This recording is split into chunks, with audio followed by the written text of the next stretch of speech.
There's a man in D.C. He stands 6'3".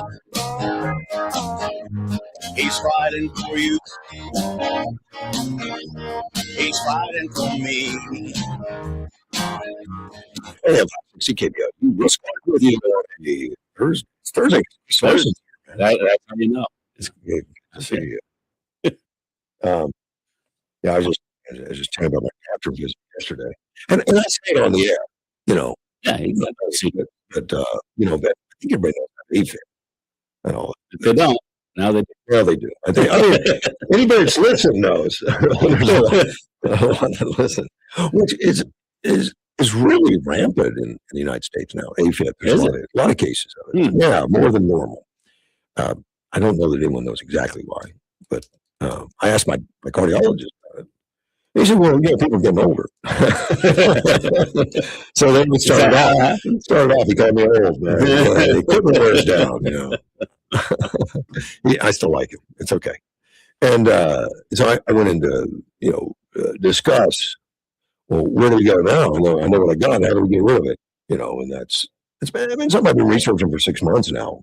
Yeah. As I find out that you're engaged in it, you want to know, what am I living with? What are my limitations? Exactly. What can I do? A procedure called ablation is the most common. It's not drugs that are going to do it, really, not permanently, and none of those have great side effects. They don't really do those a lot. Apparently, it's rare anymore. It's a broken ablation. They go in,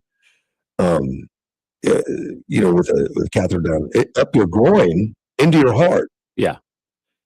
And it starts in the right ventricle and it goes, and they go through the heart into the other side from a hole that was there when you were first born. Was a hole in the heart that heals up, but apparently can still be pushed through. And I said, man, it's amazing you can do that. Yeah.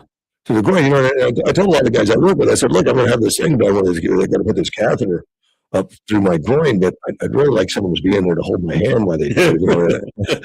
I had no takers. Everybody went back to work. I think people would generally be uncomfortable just hearing about that, because that's, I know it's been being done for quite a while and it's successful and everyone, but it's still weird to contemplate. Having something up through your blood vessels and it's fine through your whole body, and then weeding its way through your heart. And you got vessels all over the place. You don't have to go there. You don't have a map, I guess. They know where they're going. And then the ablation itself is what? Well, the heart has scarring and stuff, and it grows apparently some additional. It's an electronic piece of equipment. The heart is, it's electric pulses that causes the flexing or the beat. Well, it starts growing extra pulses in other parts of the heart, where there's over damage, or can be caused a lot of reasons. Old age can do it, because I've had a lot of beats. Yeah, and so they go in and they deaden it. That means they kill some cells in the heart. And if you weren't uncomfortable enough with the idea of something going all the way through your body, now they're going to kill parts of your heart. No, not the important parts. But he talked a lot. I really appreciate the cardiologist and Dr. Singh. He talked a lot about the history of ablation and how it came about. Somebody made the recognition. And what they were doing in the past, they would do open heart surgery, which is like, split the chest and a little bit. No, all kinds of complications there. That's not a deal I'm looking at. But it was a European, I don't know, it was French or something. Somebody figured out there's a electronic, and they said, well, we can find a way to maybe do that from outside, without open chest. And then, of course, it goes on from there. Yeah. And they were using heat, like something to kill the cell, to kill the individual cells that they needed to with some kind of laser heat, some heat. Then they also did cold, but they would freeze it. Interesting. Sometimes you have, if you have a dermatologist that sees some growth on your skin, he'll just hit it with some freeze, Right. give you, and if you have it on your forehead, it gives you that brain freeze. You know, gotta be careful. You start feeling it. But now they use really some sound type waves. Really? Yeah. Within the last year, it's a different deal altogether. Fast. Yeah. Yeah. Take a phone call. You're on the air. Good morning, Russ. It's Fernando. Fernando, what are you up to, my friend? I'm watching the TV when they complain they want the ice out of Minnesota. Yeah, out of the entire state. Right. Okay, I have a grandson, and we were watching TV, and spontaneously he said, "What do you think about this, grandson? They're idiots. He's small. They're Wow. idiots." And You can imagine when he grows up. Was that your son? Was that your son? Was your son that recognized that? My grandson. Well, you've raised him well. Okay, keep going. All right, buddy. He said, "What do you think about those guys? They're idiots. He's small. He's a small kid." Yeah. Can you imagine when he grows up with these people? I wish they pull out the ice and let these people, the police department, they do their work. That's what they pay for. Right. Okay, when the ice goes out, when they push them out, I know what's going to happen. All these riffraffs, they're going to go out of their holes and roam the streets again. But they're They're not, going to knock doors. They're going to steal in the neighborhood, and they're going to kill and rape. yeah. What they want. Tren de Agua is steal, rape, and murder. That's their that's their deal. Well, they're just waiting for that. The Tren de Agua is just waiting for that chance. Salvatrucha, the M13, anybody that's in there are going to come out again. They're in the holes. Yeah. Yeah. And it doesn't make sense. I think they know, though. I mean, this protest is for the cameras. It's for the base. It's to excite people. I know. They would freak out if Trump pulled the troops. They don't really want it. I don't think. No, they're not. But it's going to happen. No, they're not going to pull ice out. No. Well, they should. They shouldn't. They shouldn't. These policemen that are sitting their ass down there in home watching the TV and just probably laughing their heads off. I would be willing to take a bet that most policemen would rather help ICE. Yeah, they recognize. I know, value. but they won't do it because they're going to get right away apprehended by the governor. They'd be told to go find another job. Yep. Yeah. That's incredible that a kid 6 years, 5 years old would say that they're idiots, Grandpa. There's more idiocy going on than just that in the Democrat Party right now. Newsom was in Davos yesterday attacking the president of the United States. I know, I saw that. I'm like, isn't that like treason or something? Yeah. That is so. There's another stupid. It's beyond that. It's not hidden anymore. You know, and I had someone on the show the other day that reminded us all that, you know, in some ways this is good for us, and that these people coming out of hiding and showing who they really are. Yeah. Well, we're dealing with pure evil, buddy. Yeah, I know it is evil. I got a joke that I actually heard it in Mexico. This gentleman, and he's got his wife, right? So one day he walks in, and the wife checks him out. He finds a blonde hair, and she starts screaming, "Oh, you're going around with a blonde! Oh!" Okay, so next day she checks him again, and he finds a brunette. And he finds a brunette hair. You were going around with a brunette. Next day, she checks him again, and she don't find nothing. You know what she says? Now you're going around with a bald-headed.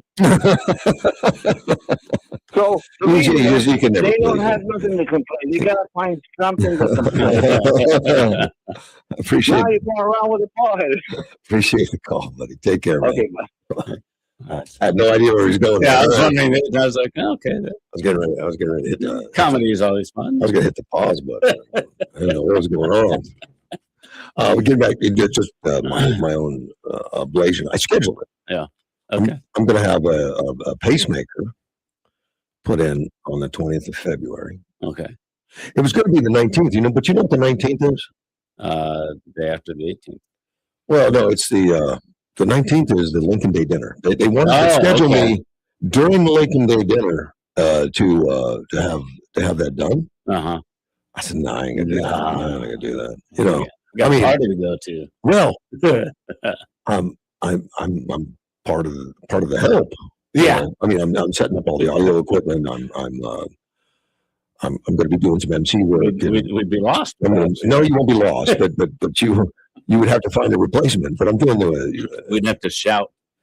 Like I'm going to be playing the music and doing the auctioneering. I think. Okay. So I think I mean, Tanya's done a great job of she always does great of organizing and then putting it all together. I don't want to call Tanya and tell her I can't make it. I'm not going to do that. I'll make sure I get there, man. One way or the other. I said, Doc, you just have to hold that scalpel because so it's the 20th, which is a Friday that I'm going to get the pacemaker, and I'm learning a lot, and that pacemakers are coming. Everybody knows somebody with a pacemaker and all that kind of stuff. But to dig down into the weeds, like, well, how fast do you heal? What's your limitations? What can you do? What can you not do? What is the capabilities of the pacemaker? And my understanding is it's really concentrated on the low heart rate to make sure it stays up. And I read before that it doesn't have a high end component. It doesn't say, okay, but we're going to limit you. Right. Because I thought, that they didn't. But then the lady I talked to, the scheduling an appointment, said, well, there'll be a range of like 60 to 130. I said, what do you mean? You can't slow it down. And I got the impression from her that there is something like that. But I'm going to research that more, right, and find out why. If that's the case, why can't they just do that and take care of the ablation? But I know that's not possible because there's more electrical going on. But I guess I was surprised. I want to know more about the tech. And the other, it takes 4 to 6 weeks to fully heal. Oh, really? Well, because it's under the skin, right? And they want everything to heal in place where you don't pull those leads out, right? And apparently, if you start moving the arm a lot on the side where the pacemaker is, you could disrupt its placement, the leads and stuff. Right. And the last thing I want to do is run down somewhere and be doing something that pulls leads out of my heart. Sounds like not comfortable. Yeah. But after that, they said we go back to normal activity, with the exception of, and they're cautioning me about gym activity, lifting heavy weights, lifting stuff. And I said, well, we're gonna have to talk about that. Those are my normal activities. But I don't lift real heavy weights. But what's your definition of heavy? Yeah.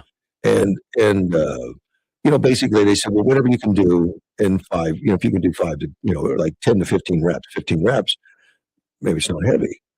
Okay. Really? I don't know, but I'm going to get a more definitive answer. Yeah. I've done some looks on Facebook and other things, and trying to find some doctors talking about it. And they seem to concur. They don't want you to. And doctors always get a side on the area of caution, right? Which is good. But then I've got bodybuilders that have a page that they've had pacemakers for years, and they're in there lifting weights I can't pick up. Right. So I don't know if there's a different way of going about placing the leads to where they have room to lift, or I don't know. Yeah. But we'll be having that discussion between now and the 20th with my cardiologist more about let's do what we can to allow me some physical activity. And then, as far as playing football and stuff like that, contact sports, you could damage the pacemaker. Understandable. Yeah, that makes sense. Yeah, I can understand that. And because you were going to go pro next year, weren't you? No. No, but I have in the gym with John Horvath and stuff. We did a lot of boxing and boxing exercises and hitting the bags and and doing a lot of that stuff. And I was interested in sparring. Now, sparring is not a full fight. It's you hold your punches and stuff. But I'm interested in the sport. But that's going to be maybe out. Well, which I'm okay with. Do a lot of I've never done chest it anyway. punching in boxing. Yeah, I don't want to. I understand that physical blunt force thing. I don't really want to do that. So I'm not asking for a bulletproof machine that will allow me to go boxing or something. I don't want to do that. I'll be 69 this year. Wow. So I don't think that I'm going to say, look, Doc, you can have my pro card pulled. No, I'm just doing it for exercise, doing it for the sport, that kind of stuff. Just for fun. And then when they do the ablation, it's full anesthesia. You go under and all that, which is good. I just do not see it. Yeah. And it's a lot of heavy blood thinners. So you have to stay there while they see if you can, stop bleeding and everything, because they're going to open a vein in your groin. They don't want you walking and stuff and all that. But after the pacemaker, I can't do stuff for 4 to 6 weeks anyway, as far as lifting too much or everything. But I checked with my trainer already and let him know I'm still going to be in the gym, even if I'm very limited to begin with. But I don't want to stop that cycle of going. Right. Well, and you don't want to lose the health benefits of all the activity you're doing, just because you've got this thing in your heart, because that counteracts the benefits. So. Right. And but most of that's just during the healing period, 4 to 6 weeks. They really want you to be gentle.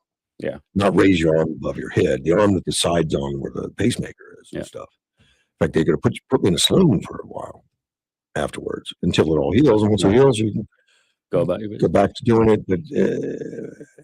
But nothing heavy. I'm like, what is that? Could you write that down? What that weight is? What is nothing heavy? Yeah. But after the ablation, another rest period. Even though they say you're going to feel better, which I would be surprised if I do, because I don't feel bad now. Right. The arterial fibrillation for me has not been one that I noticed or know. I didn't even know I had it. They got caught in a routine checkup. Didn't know I had any problems. And but some people get arterial fibrillation. They end up in the emergency room. In fact, I was talking to the doc, and he said, "Yeah, well, some people get up to like 90 beats per minute, and they say I can't stand it. You got to do something." I've been in the gym where it hits 200. Really? It doesn't feel like anything. Right. I just see it from my heart monitor. I know to sit down. Let's wait this one out. It takes a few seconds. It comes right back down. Huh. But it's not. And before I had fibrillation, if I got my heart rate up to 130, 135, I'm sucking air and I'm like wore out and all that. Hands on the hips, trying to recover. Now I hit 200, like nothing. I'm like, oh my gosh, what do I do? I gotta. But is that kind of like in Europe it's kilometers per hour instead of miles per hour? But it might just be measuring it different. I don't. Well, maybe. I don't know. Maybe switch to kilometers. I have no idea, but apparently it's always different for everybody with AFib. Yeah. People can have different reactions, different feelings, different symptoms, and all that. But I'm gonna have to take a few days off the air. I'll probably tape a show or something and play something because I told her that the lady doing my schedule. I said, look, I don't get off air. I do talk radio. I don't get off the air till 9 o'clock. She said, okay. Well, I want you to show up at 7:30. Yeah, that's great. Well, that's that's hilarious. I said, I'm here. Listen to you. and when people talk about what they do with the heart and stuff these days, we're just going to kill part of the heart. It's just it can be a little disconcerting. But years ago, when I worked at the hospital, I was talking to one of the nurses and about the different parts of the hospital that you can work in. The surgery floor, the recovery floor. And she says, "I'll work anywhere but the cardiac floor." What's that? She says, because they stop hearts on purpose over there. They do. And she was like, I want nothing to do with that. It's just the idea of, oh, we're just going to stop it for a little while, do our thing, and then we'll start it up again when we're done. It's just, no, that's the definition of dead. The heart's not going. Oh no, we'll start it up again. It's fine. We're going to take the blood out, put it over here, do what we're going to do, and then we'll put it back in. Oh, that's good. Do it all the time. And we're just going to start. We're just going to kill a little part of the heart, not the whole thing. Just because they do it all the time doesn't mean you want it done to you. Yeah. And if you read the possible complications of sure, yeah. It includes death, strokes, all kinds of stuff. Of course, I want to check the doc's record. But they always put that in like any medication you take. If you read the medication labels, there's always that stuff on there. Like I don't want anything to do with this, but they've got to put it down because anytime they do surgery, there's always a remote possibility of it, if nothing else, of something going wrong. And something happening, which they train and practice for and all that, and hopefully never have to see. But it could. It could. It's happened before. It could happen again. Yeah, don't say that. Well, that's how they know to write it down as a possible complication. It's happened before. But since ablation, ablation, AFib is all different. Yeah. And I've done a lot of studying in the last 5 months because all of a sudden I'm engaged. Yeah. To it. I have it. It's relevant. Yeah. Then a lot of this ablation doesn't work. And a doctor talked about it, a lot of times. So what is the success rate and why? And I told him some of the things I've read, studied. And there's some doctors that do different procedures to make sure that they're more successful the first time, not the second and all that. And he showed me actual video of what he sees in the heart, which is fascinating. It is. Yeah. Really. Yeah. And spelled it all out. And I didn't ask him this, but I said, "Are you going to show people the inside of my heart?" Of course, I have no idea who they were. It was just what it was. But he showed, how he can see the electrical firing, how he can see all the stuff that goes on, sees the areas that need cleaning up, then the scarring or causing problems, and it's a lot more visible than I would have ever thought. Yeah, I didn't. The things that they're able to do and see inside the heart, anywhere in the body these days. Yeah, I remember when the heart is just amazing. When my son was born, we were looking at ultrasounds, and they're saying like about the child, and for the life of me, it was so grainy. And everything. What are you seeing? It's like those ink blot tests. Okay, that's what you see. But this stuff is in full color, and descriptive, and see all that. So the technology is just huge as far as what they can do. I say it's evasive because they have something in there, but it's an outpatient thing. Yeah, that's usually. That's crazy. You come prepared to spend the night in case there's an issue that they want to monitor, but it's outpatient. If you want to go see the movie, you can. You sit down for a few. They want you to sit there for a few hours, make sure you're not going to bleed, right? Because you got so much blood thinner, and they want to make sure that artery is solid. So you don't want to run home. You want to be careful. So I got that to look forward to. For years. I'm not looking forward to surgery. I'm looking forward to having it done. Yeah. Yeah. But I'd be assuming everything goes well. Mm-hmm. I'd really be fascinated by the video afterwards. Yeah. I wonder if they'll give it to me. That would be cool. I would like this. I'll put it on my Facebook. Here's the before and the after, and stuff like that. But it's a year ago they didn't have the technology they're using right now. Oh, I know. Yeah, it changes so dramatically.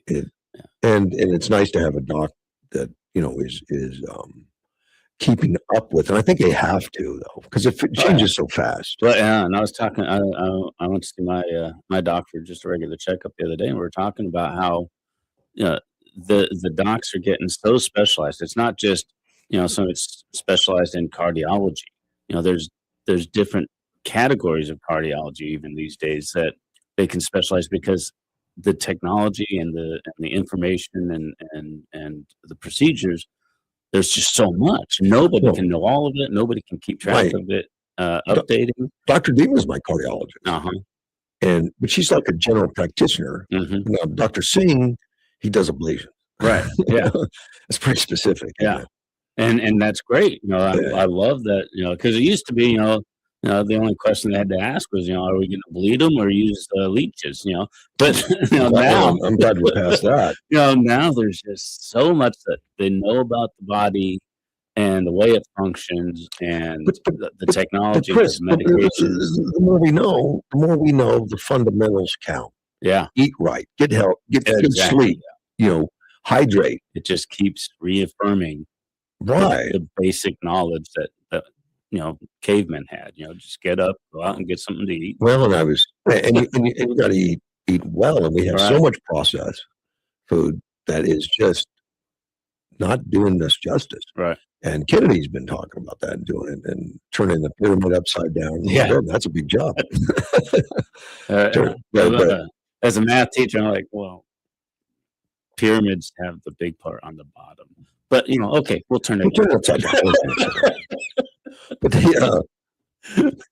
the doc told me about the pacemaker, he says, "Yeah, I'll give you an extra 10 years." I said, "Whoa.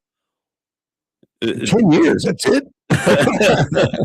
He said, "Are we already at counting how many years I have done?" You look at need to get a life expectancy chart out and say, that's it. No. The batteries in there will last usually about 10 years. Oh, okay. And then when they don't put new batteries in it, they just replace the whole thing. Because by then, it's an antique. Probably. The way things change. Yeah. Probably. Yeah. It's just going to be a Bluetooth they tape to my shoulder. have no idea. So, yeah. But I think it's good. I think the AFib, if you don't correct it, it compounds. It continues to get. There'll be more firings and more opportunities for bad things to go on. It doesn't cause heart attacks, though. Some people say AFib, but no, it could cause strokes because the fibrillation of the heart, it looks like it just vibrating a little bit when it does it. I've never seen one, but that's what they tell me. It can cause a pooling of blood, which could cause a blood clot, which could cause a stroke. I mean, that's the worst fear, and that's why I'm on blood thinners now.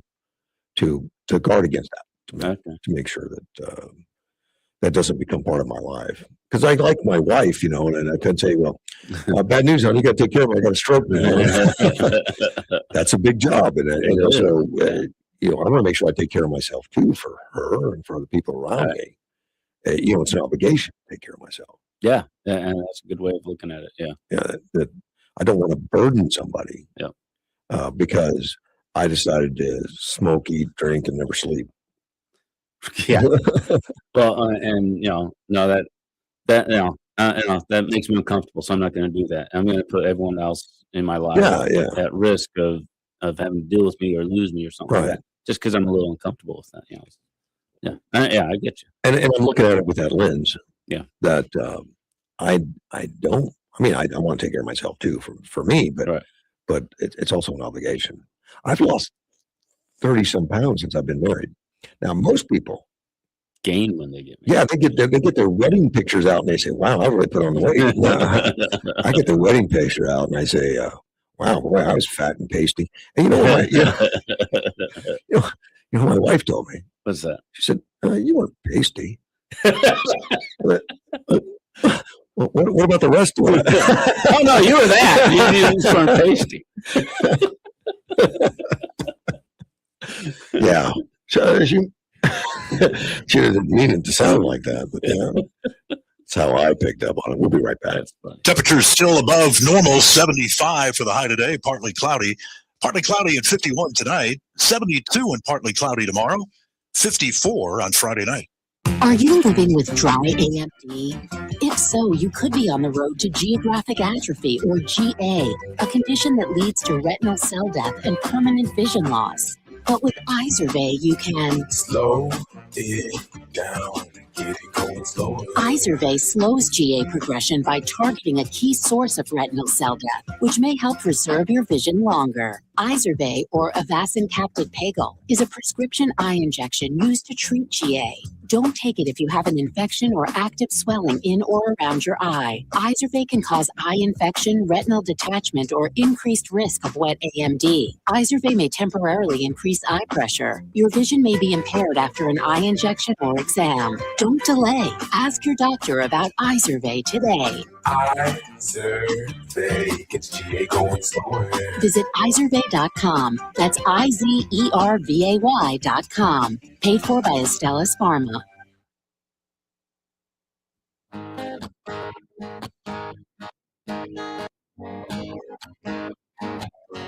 There's a man in D.C.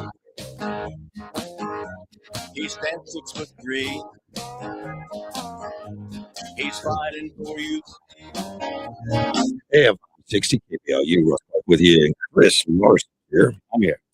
The three are out of, I think, out of New York City.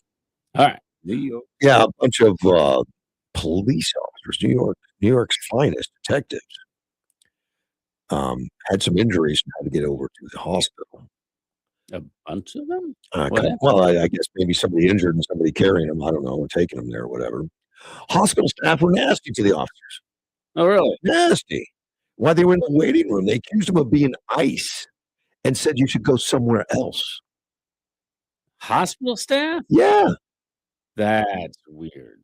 Because my experience is that hospital staff and we have created such a fervor against ICE by these Democrats that it's getting dangerous for ICE. It's getting dangerous out there. They're creating this kind of stuff.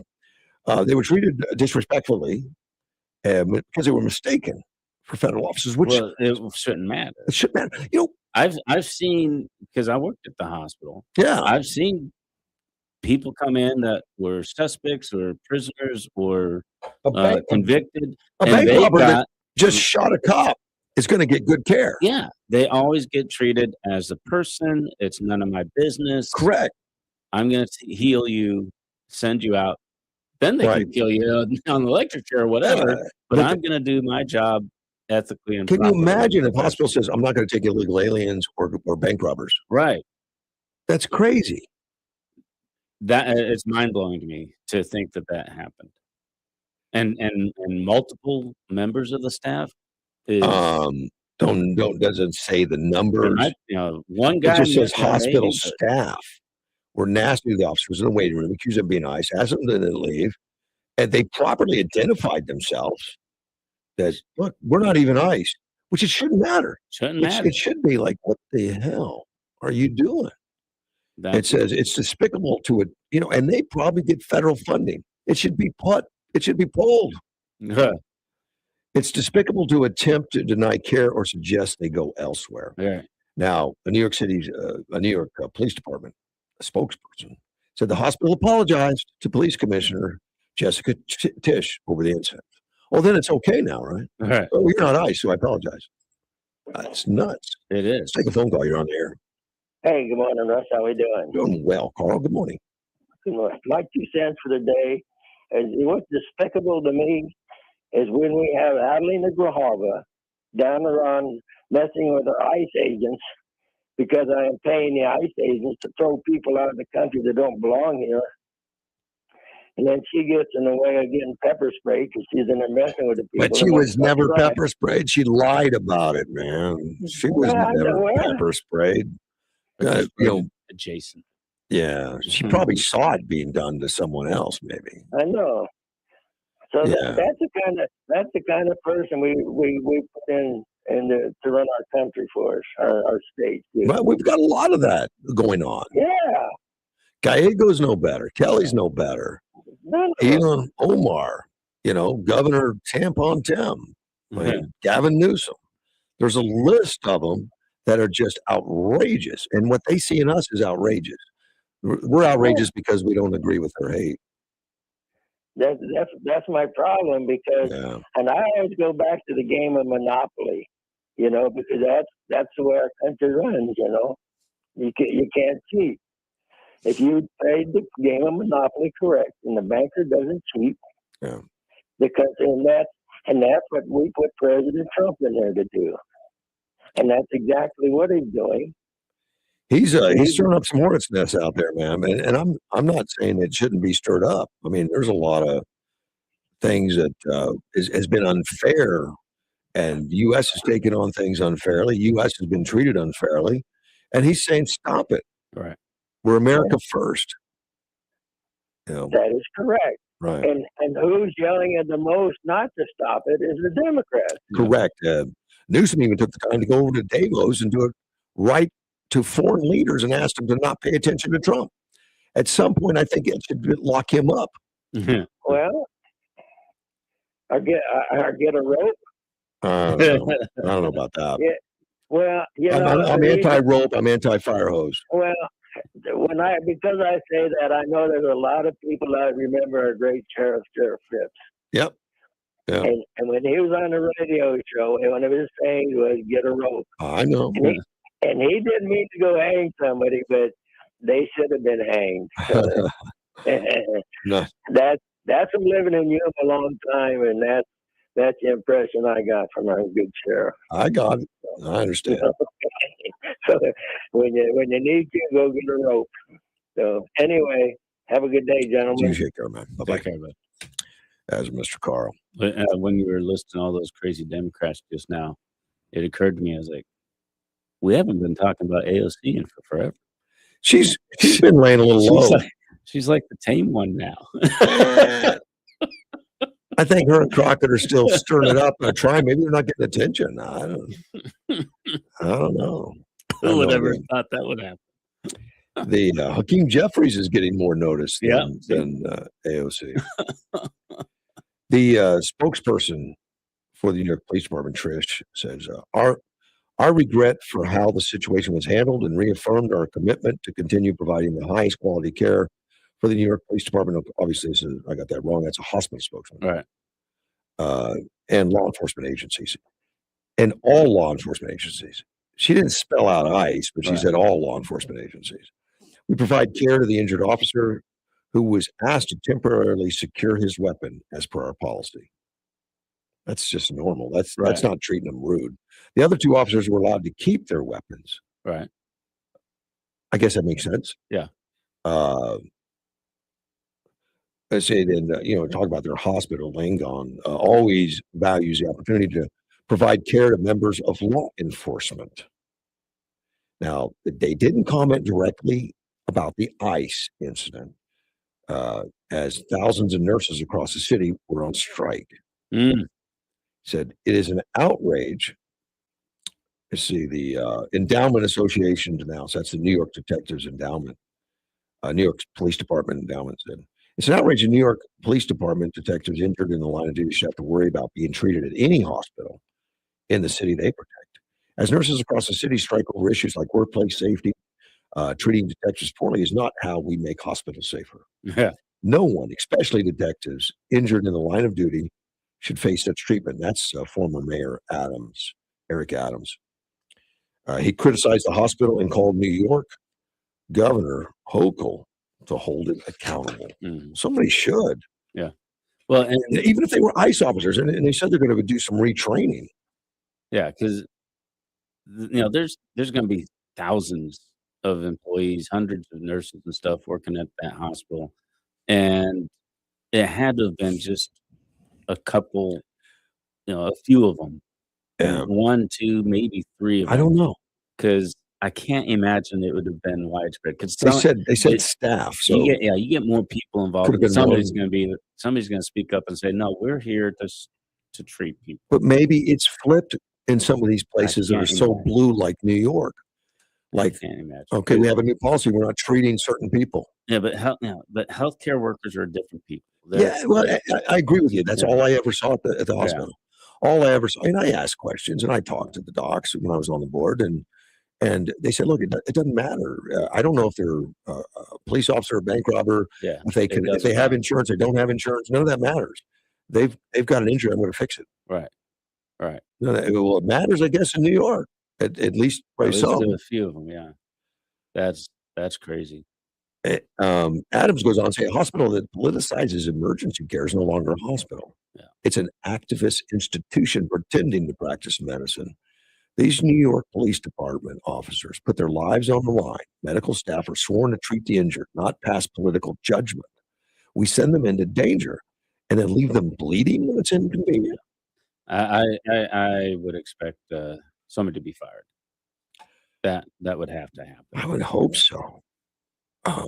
But that's how vile this anti-ICE movement has become in the Democrat Party. And I say Democrat, if there's a Republican involved in it, then shame on them. But Well, shame on anyone that yeah, would be involved in that. shame on Yeah, them. But regardless of political backing. Yeah. I mean, everything we see on TV is mostly, middle-aged, blue-haired women, Right. or purple hair.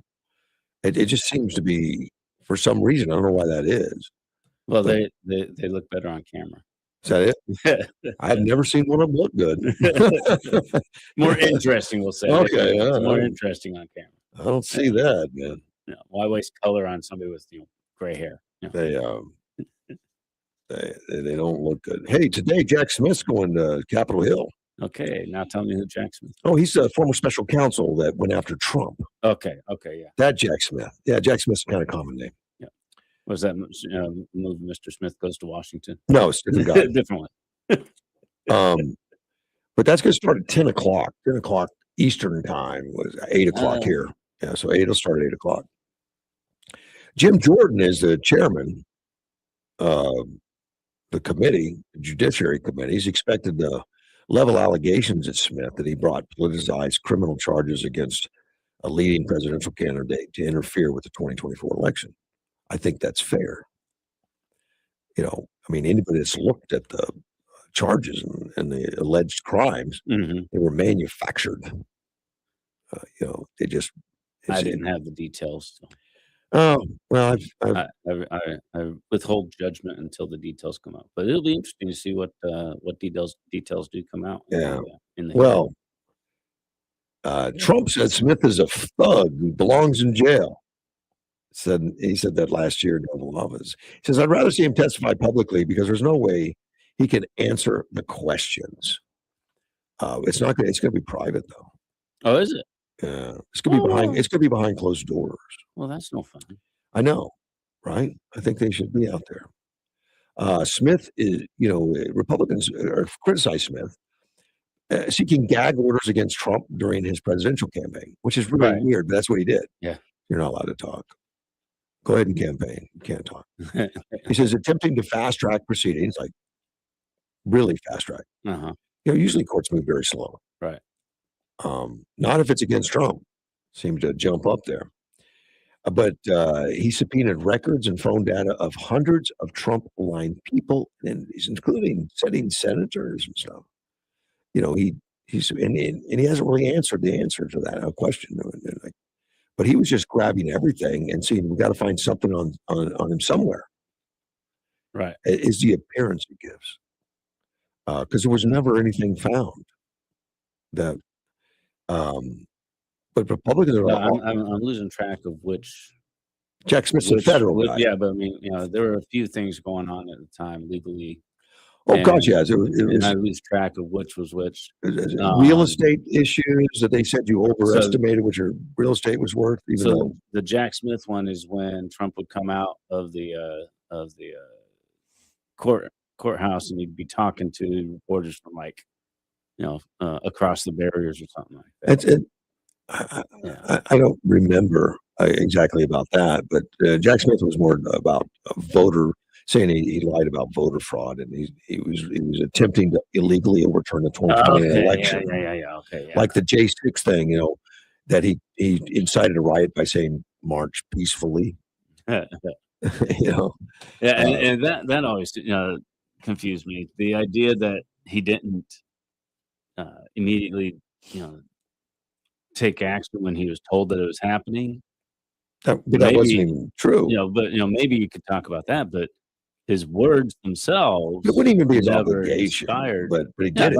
If you were going to have something to talk about, maybe talk about that. But the words themselves that he used did not tell people go out and attack the No, Capitol. So it was weird to me that they picked that as the talking point. but they did. Yeah.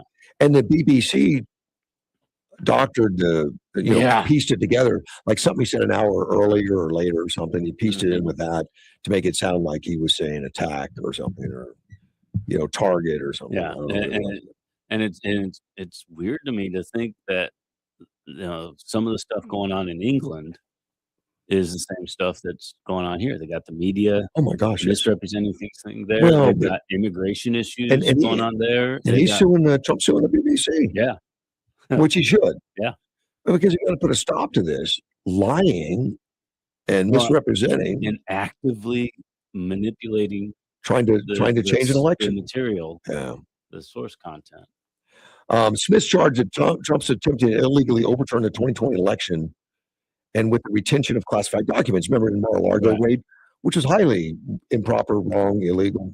The warrants that they got and all that, and then they leaked pictures of documents that marked confidential and all that. They brought the confidential labeling with them. They labeled it, put it on the ground, and took pictures and then leaked them. I didn't hear about that. Oh yeah, look that up. Yeah, that didn't really exist in the Trump household. They didn't have those folders that said classified or anything. The FBI brought those. I wonder if they, and I don't know any details one way or the other. Yeah. I can imagine they would say, well, in order to show anything, we had to protect it because it was confidential. So we put the labels on there, confidential. They can say whatever they want. We know the truth. Well, I don't know. Well, they took pictures of it, which was improper, and they took pictures of it as if they found it that way. Right. That would be. They pulled it out of files or boxes, threw it on the ground, put the labeling on it, took pictures, and then leaked it within 24 hours. Said, "Here's what we found." That's not what they found. They found some documents that everybody knew he had. It was everybody did know he was negotiating with. Obama still got documents. Biden had tons. I would suspect they all do. Yeah. Yeah. Which it's not. I mean, presidents are allowed to on some of it. And they can declassify anything they want at any time, and say that's declassified now. Yeah. But so that's what's coming up, and that's what this is going to be. And Smith, though, is planning to say, it hasn't said it yet, but I guess everyone gets transcripts. Today, he says our investigation developed proof beyond a reasonable doubt that President Trump engaged in criminal activity. If asked whether to prosecute a former president based on some facts today, I would do so regardless of whether the president was a Republican or a Democrat. Do you believe in that? Well, that's I don't. That would be his ethical responsibility. Did he have an opportunity to do that with a Democrat? Of course, we can't pick his brain. I mean, he can tell us what he feels, but his actions didn't show that. And Smith's team and the former special counsel to emphasize that the incidents were appropriate and that they were carefully following the DOJ manual, including the DOJ's policy about interfering with elections. I think their interpretation is dead wrong, but we'll see. That's why we have hearings. That's why we're going hard. Now, the Smith's team said the former special counsel does not plan to respond to questions that could reveal legally protected grand jury information or details in the second volume of the final special report to counsel, which pertains to his classified documents about Trump. So you're going to get a lot of Fifth Amendment. Yeah. Well, and do we really get much out of these hearings? Yes. Congressional hearings. Well, not a lot of action. We get a lot of Well, the action happens later, or it doesn't happen later, but it sets things up, and it'll put on the record everything. The legislatures get to ask questions directly about what you did, why you did it, and that opens up things. Hopefully, we'll see. Smith also got that phone data belonging to numerous Republican senators, and that's not been done. That's not normal, and it wasn't. There was no, from my understanding, there's no legal tie that they said, well, we know he's involved in it. It was just, we know he talked to Trump, so let's get his records. It's from what I understand. Guilty by association kind of thing. But Trump's repeatedly, Smith defended his decision, saying it was not driven by partisanship. I don't believe it. Well, maybe he just didn't like Trump. I believe that. So it wasn't partisanship. I just don't like him personally. He was a hack, and that was his job. Yeah. People set him up to it. So if Donald Trump had chosen to call a number of Democrat senators, he would have gotten the total records of Democrats. I'd like to test that theory. Yeah. I bet he did call a lot of Democrat senators. I'm sure he did. I mean, that's his style. Yeah. So responsibility for why these records were collected, that lies with Donald Trump because he called them. He was president. Of course he's going to call. Well, yeah, and he called, he would have called a whole bunch of people. Yes. Yeah, it would be interesting to see the decision process of why these ones were, these records were collected and these ones weren't. That's what he does. For votes or for anything, political alignment, asking questions. I mean, all these senators and all these representatives, and you can say what you want about, well, I only vote for the person and the party doesn't matter. Well, I think you're naive. Right. Because if it's got an R or D by their name, there's going to be pressure constantly to vote with the PAC. Yeah. Because without voting with the PAC, we have no power. Right. Republicans know it, the Democrats know it. And I think the Democrats have been better at keeping their PAC together. I don't know about that. Oh, yeah. Over history, yeah. I mean, Nancy Pelosi wouldn't let anybody step outside. Oh, recently they don't seem to have the. Well, okay. Recently, there's a few. There's Fetterman. Yeah. Well, they're keeping their pack together, but they're not speaking for the country. I think that's collectively. Fetterman's the only outlier right now that has been interesting. Yeah. Well, I've heard about a couple others, but they're not as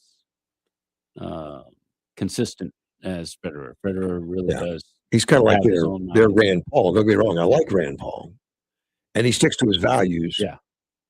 No matter what, which is frustrating at times to the Republican Party. I respect the person that'll do that, and but he's still. See, now here we're both Republicans. He's still Republican, and we respect Rand Paul.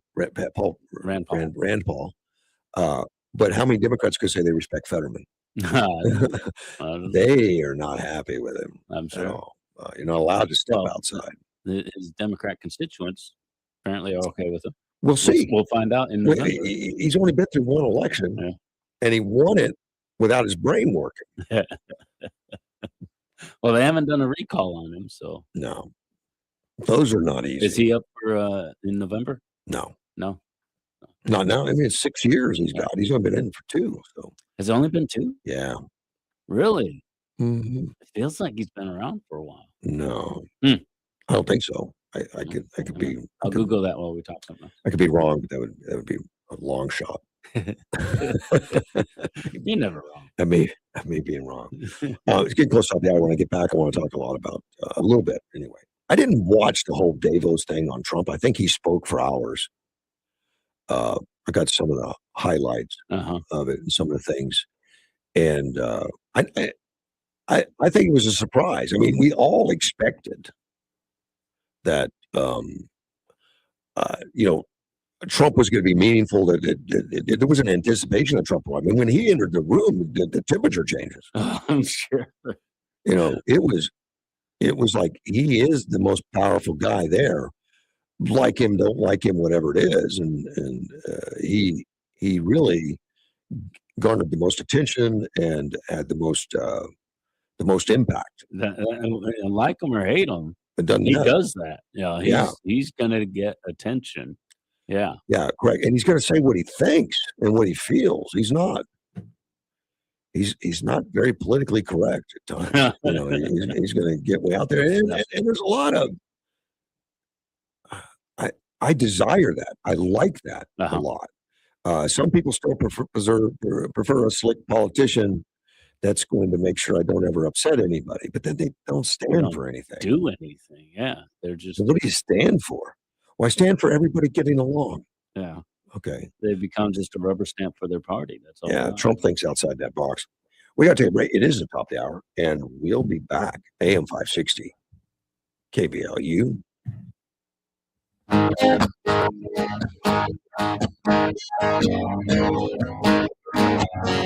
There's a man in D.C. He stands 6'3". He's fighting for you. This News Talk 560 KBLU, Yuma.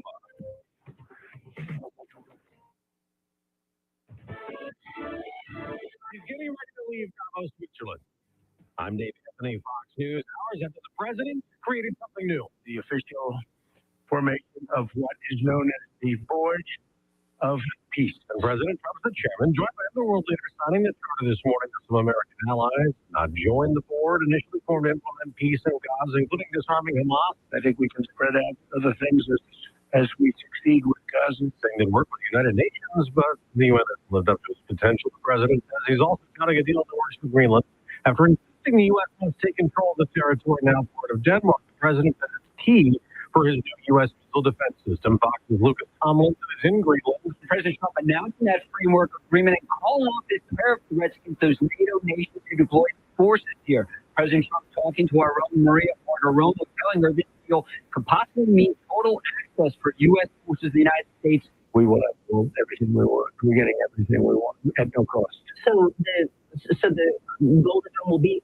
on a piece of it, yes, and that's a very important part because it's everything. Now, the president also talked to reporters moments ago before leaving the World Economic Forum about Ukraine. I had a very good meeting with President Zelensky. Everybody wants to have the water. As Fox's Jonathan Savage reports, the president's special envoy will soon be talking to Russia's leader. Steve Witkoff heads to Moscow today after hailing progress in peace talks. He's described the issue of terrorism as the 800-pound elephant in the room. I think we've got it down to one issue, and we have discussed iterations of that issue, and that means it's solvable. The Oscar nomination is just out. Sinners leads the way up for a record 16, including Best Picture. Here are the other nominees for that. Begonia. F1. Frankenstein. Hamilton. Marty Supreme. One battle after another. The Secret Agent. Sentimental value. And Strange Rings.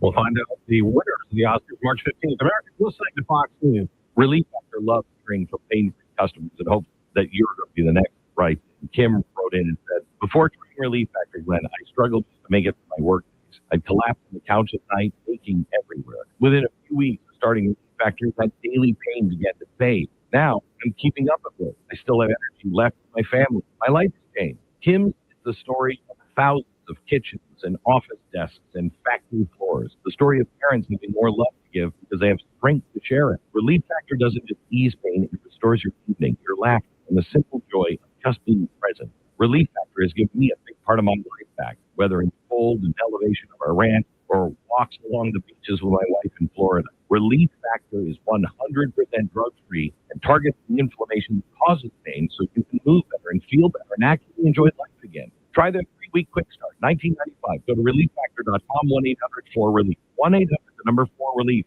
and see if you're not the next to get out of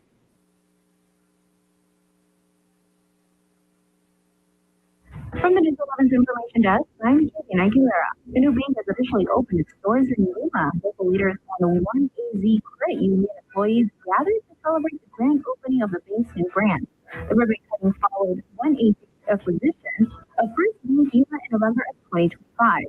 With the new branch, 1AZ is bringing expanded banking services to Yuma and pledging a commitment to the community. Plus, if you've been in need to get rid of some extra clutter in your house, listen up. The City of Yuma Public Works Department is starting their annual neighborhood cleanup program next week on Monday, January 26th. The program offers curbside collection of bulky household items for residents within Yuma city limits. Residents place approved items at the curb at the beginning of their neighborhood designated collection week. The program runs from late January to early April, with it divided into 10 designated areas. This is on TSAT on News 11 every weekday at 5, 6, and 10 p.m. for latest local news, weather, and sports.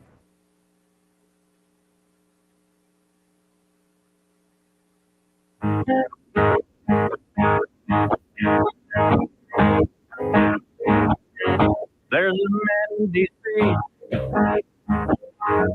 He's 6'3". He's fighting for you.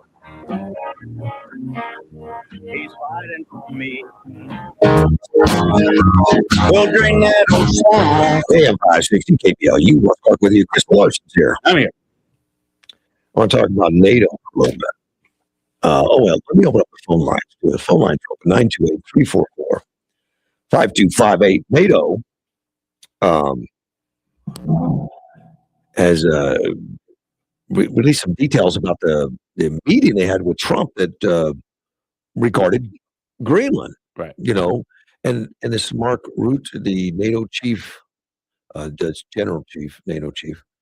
He said that U.S. taking control of Greenland away from Denmark was not discussed during meetings between him and President Trump in Switzerland during the World Economic Forum. That issue did not come up anymore in my conversation with Mr. President. He's very much focused on what we need to do to make sure that the huge Arctic region where change is taking place at the moment, where the Chinese and Russians are more and more active, how we can protect that.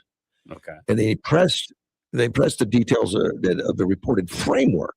Right. That because Trump, he said that was really he said that Trump has resulted in his decision not to impose certain tariffs schedule going into February 1st. He said that was really the focus of his discussion. Because he says you could do tariffs if you don't help me with the framework stuff.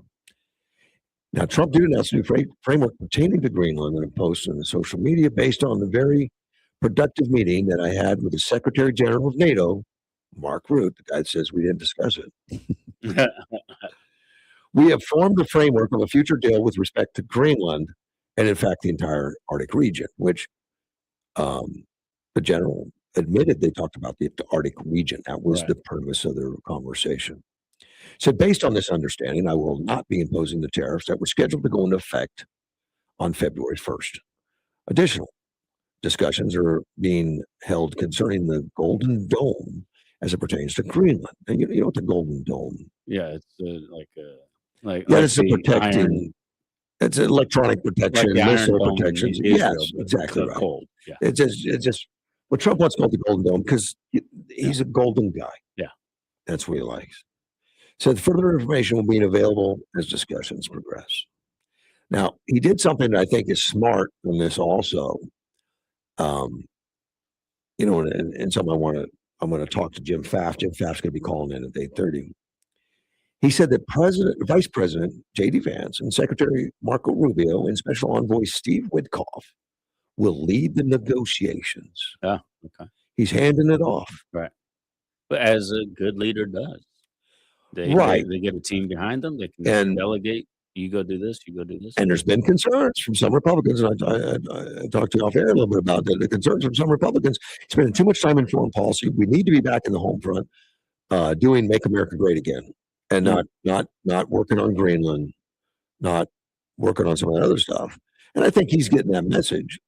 In fact, I read an article yesterday, the day before, where his plans for the rest of this year is to barnstorm with all these other politicians running. That's the secret weapon for although it's not very secret, for the RNC is to make sure he is on the ground working internally in the United States for the election. Let's take a phone call. You're on the air. Good morning, Russ. I don't know what the other gentleman's name is, but it's Chris. It's Chris. But go ahead. Chris. Yeah. What I was calling about, did you hear that advertisement yesterday before your show came on about some meeting about high tension lines going through Yuma? I did not. I generally don't. I'm so busy reading and writing. I don't listen very closely. I didn't know there was high tension line in the. If they do that, I'm sure they have to get a public comment. Public hearings. Yeah, public hearings. Yeah, well, that's what it was about. There was a public hearing about putting some high tension lines through Yuma. Okay. And we got enough aircraft flying around. We don't need that kind of malarkey in our town. Why don't they run it up north by Quartzsite and stuff by the freeway? Don't know. Well, I imagine it's all going to California. And that could be true. I mean, the grid goes throughout the whole United States. It's all connected. It's all interconnected. but I don't think it interferes with aircraft so much. But if a lot of high tension power lines I see are out in the wilderness, are not necessarily going through cities, but you go out into BLM and stuff, you see a lot of high power, high tension lines and stuff. That's what the public hearings will be for, is to get all that kind of information out. Yeah, that too. Yeah. Yesterday, OG was saying that someone called about his welfare. Yeah, well, he had a knock on the door from a police officer or a sheriff officer that was doing a health check. Yeah, wellness check. Yeah. Yeah. Well, that's his neighbors being nosy. But the thing OG should have done yesterday. Yeah, what's that? What OG should have done yesterday, or whatever day that happened, just show him his ID and said, "Hey, you got my ID? Give me the back, and I'm fine. Goodbye," and shut the door. Because I was watching on Patrol Live last night, and we got some of those officers that are east of the Mississippi that are very, very nosy. Want to know this, that, and everything else. Want to go in your house and check, and they're just they ask too many cotton picking questions about everything, and instead of saying, "Okay, I see you're fine," you identified yourself, and you walked out the door. Oh, they're just too cotton picking nosy, and I understand we got some of them knuckleheads coming this way. It's a free service that the sheriff's office offers, which I think is wonderful for people that live alone and stuff. But I think it's usually done with a phone call, not always done with a man knocking on the door. I don't know. I'd have to get Sheriff Leon in here and talk to him about what the protocols are. I didn't know they asked a whole bunch of questions. I just thought they were there to make sure you're okay. Well, I noticed that last night on Patrol Live that those officers that were doing welfare checks, they were asking questions that were completely out of the realm of what they were supposed to be there. Asking if they had any narcotics in the house, if they were drug dealers, just stuff that was off the wall and didn't need to be asked. Yeah. Hey, you're here to check my welfare. I'm fine. Give me my ID back so I can go back to the house and do what I'm doing. I got a pot on the stove. So you had a welfare check at one time then? No, he's talking about a TV show. I was watching it on a TV show 3 or 4 times on Patrol Live. I don't know if you've ever seen it or not. Where cops are out there in the field doing their thing. It's every Friday and Saturday night, but some of those cops are just downright nosy. Maybe I've never had an interaction. I've never seen that show, but I know a lot of times, when you go to border check, in Yuma when we had the border checks open here, they would always ask questions I didn't expect, and because they know you practice answering questions that you would think they would ask. So sometimes they do that, but I don't know. I don't know the rationale behind it completely with the wellness checks. I'm glad they do it though. Yeah, I think it's a great service. I didn't know you could just make a phone call and say, "Hey, my neighbor." I guess you could. I mean, that makes sense. That's how it would happen. Yeah, I don't see my neighbor out. Would you check on him? I don't think I'd do it to OG though. I think it irritates him. Yeah. Yeah, it does too. But I'm just saying, for his, next time he just show him his ID and let him go on their merry way. I understand that. I think you're right. I appreciate the call, man. Take care. You have a good day. Bye. Yeah, I imagine a lot of people don't want to sit there and answer a bunch of questions, particularly OG. OG is, well informed and independent guy. He knows who he is, and he somewhat opinionated. Absolutely opinionated, and he doesn't want a bunch of nonsense, right? So, who called you to check him? Get off my lawn. I want to be that guy. That's where I want to go. But Trump is putting. I think he's going the right direction when he says, "I'm handing this over. Yeah, we're not going to do the tariffs. Well, and he's going to come back to the United States."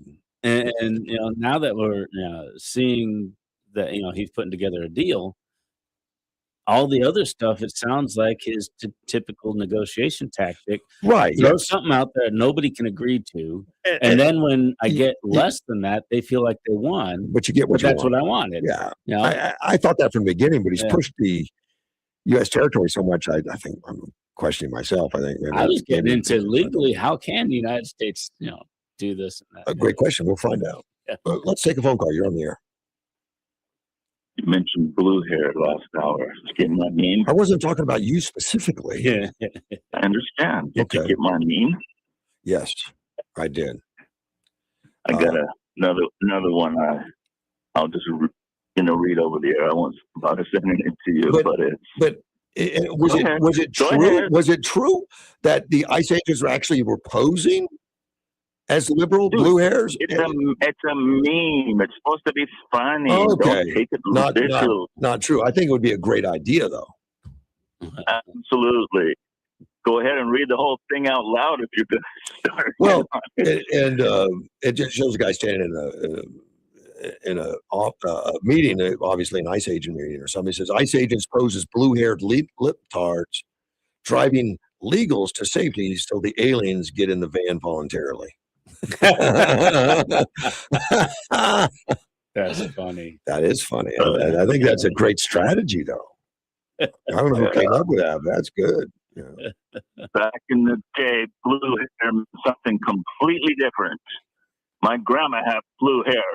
Yeah, it did. Now it's totally different. It's purple. It's green. It's it's blue. Whatever. Those colors are very vibrant.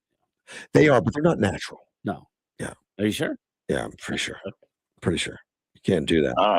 I thought the meme would be a good strategy, though. I think it should go up as a strategy. My brother years ago, he was underage drinking and out in the woods. That's what they did, and cops raided, and everyone scattered, and somebody called, "Hey Ray, jump in the car, let's go." He jumps in, and the sheriff turns around, "Hey Raymond." Oh my gosh, that's great. They can get away with it, Mike. I have to text you another meme. You won't let me get a word in edgewise. Go ahead, buddy. What do you got? Phone call. Well, the other meme of the day is I support DEI. Okay. Do you? No. That's a meme? It means deport every illegal. Oh, okay. I did hear about that. DEI. That's changing the acronym. Good. All right, buddy. I have fun with my memes on Facebook, buddy. Thank you, my friend. Take care. Get people riled up a lot, too. I think you like getting riled up yourself. I do. That's why I call Mad Mike, buddy. Okay, Mad. Thank you, man. Take care. Bye. Mad Mike, he's out delivering coffee. Yep. That's it. Or whatever you order. He does this time of morning. Probably coffee. He does was that Uber Treats? Is that Uber Eats? Uber Eats, but he works for more than Uber. I mean, I think he does more than one service. Yeah, because he's bored in the morning, and that's something. Well, yeah, we talked. That's about, great. Yeah, we talked about the other, a week or two ago. Hey, you got nothing else to do? Pick up some cash. Yeah, not a bad deal. And we'll talk more about Greenland when I get Jim Pfaff on the phone. But I see the strategic. Yeah. Well, and it's contrary to the common knowledge. Usually the first one to throw out a proposal, is limiting the range of the proposal. Right? You throw out how high you'll go, and then they go lower and back and forth. So the first one to throw out, well, I'm willing to go to this number. They've limited it. Now they can't go higher. But Trump, he's like, oh no. I'm going to go way over here. And then anything I get, between there is cool because I was willing to go high. Yeah. And, it's just, I don't think the world is used to that kind of negotiation tactics because that's the way he goes. He's like, I'm going to go so high. Nobody is, everyone's going to do whatever they can to stop me. Yeah. And I'm cool with that because that's what I want. I want you to give me something, And well, like when he sued CBS and stuff, it was like for $1 billion. Yeah, I want $1 billion. $1 billion. Yeah, like Dr. Evil. I think he said 1 million to begin with, but he'd been in a coma for a while. Yeah. No, 1 million isn't that much, but let's take a phone call. You're on the air. Good morning, sir. How you doing? You're doing well, Ted. Good morning. Are you getting 2 electrodes put on your neck for jump starting? No, I asked about the defibrillator, but I don't have that problem. All right. So I can't call you Clarkenstein. No, you can if you want, but that's not it. I don't need that. I want you to know I'm praying for you. Thank you. And joking is the best medicine for.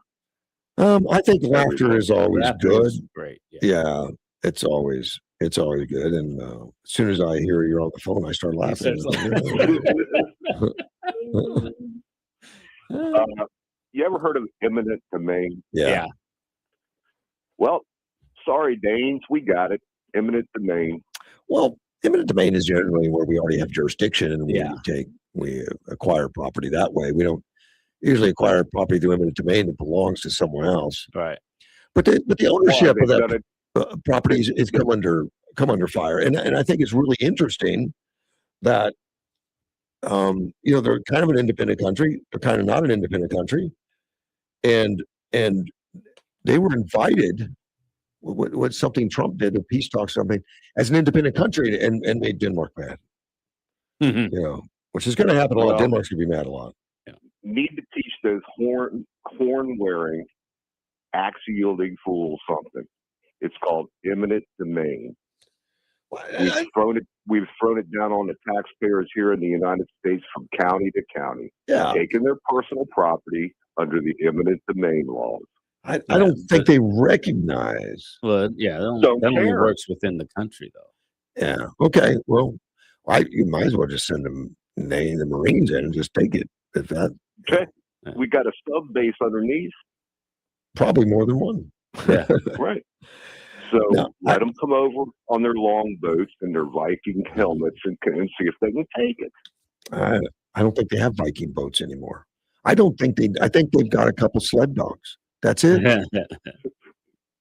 Well, he threw it down on them, and they took it well, I guess. I watched it. They took it well. I'd be really curious what all the citizens of Denmark really think. I mean, we see some slanted news reports occasionally that I don't trust, saying nobody wants it. Then we hear everybody wants it. I don't know what it is, but it's only like 50, 60,000 people total. I mean, less than like half of what's in the city of Yuma is in the whole country. We could ask for the unpopulated area of Greenland and get most of it. We could probably get every one of them on a phone in one day. Right. Well, I look at it this way: starting at New York and ending in California. Nobody had a problem with us taking all of the North America. Well, so what's wrong with it? I think it was a struggle. I don't think it was violence free. No, there was a few wars involved in taking it to California. I mean, it's just a big block of ice. It's more than that, but it's apparently got a lot of rare earth minerals. They think. I mean, they're not actively doing much with it, but and it's a great strategic nationally for missile defense systems, Golden Dome stuff. But that's not only for us. That'd be for Canada, Mexico, Europe, everybody. To all of NATO, really. Right.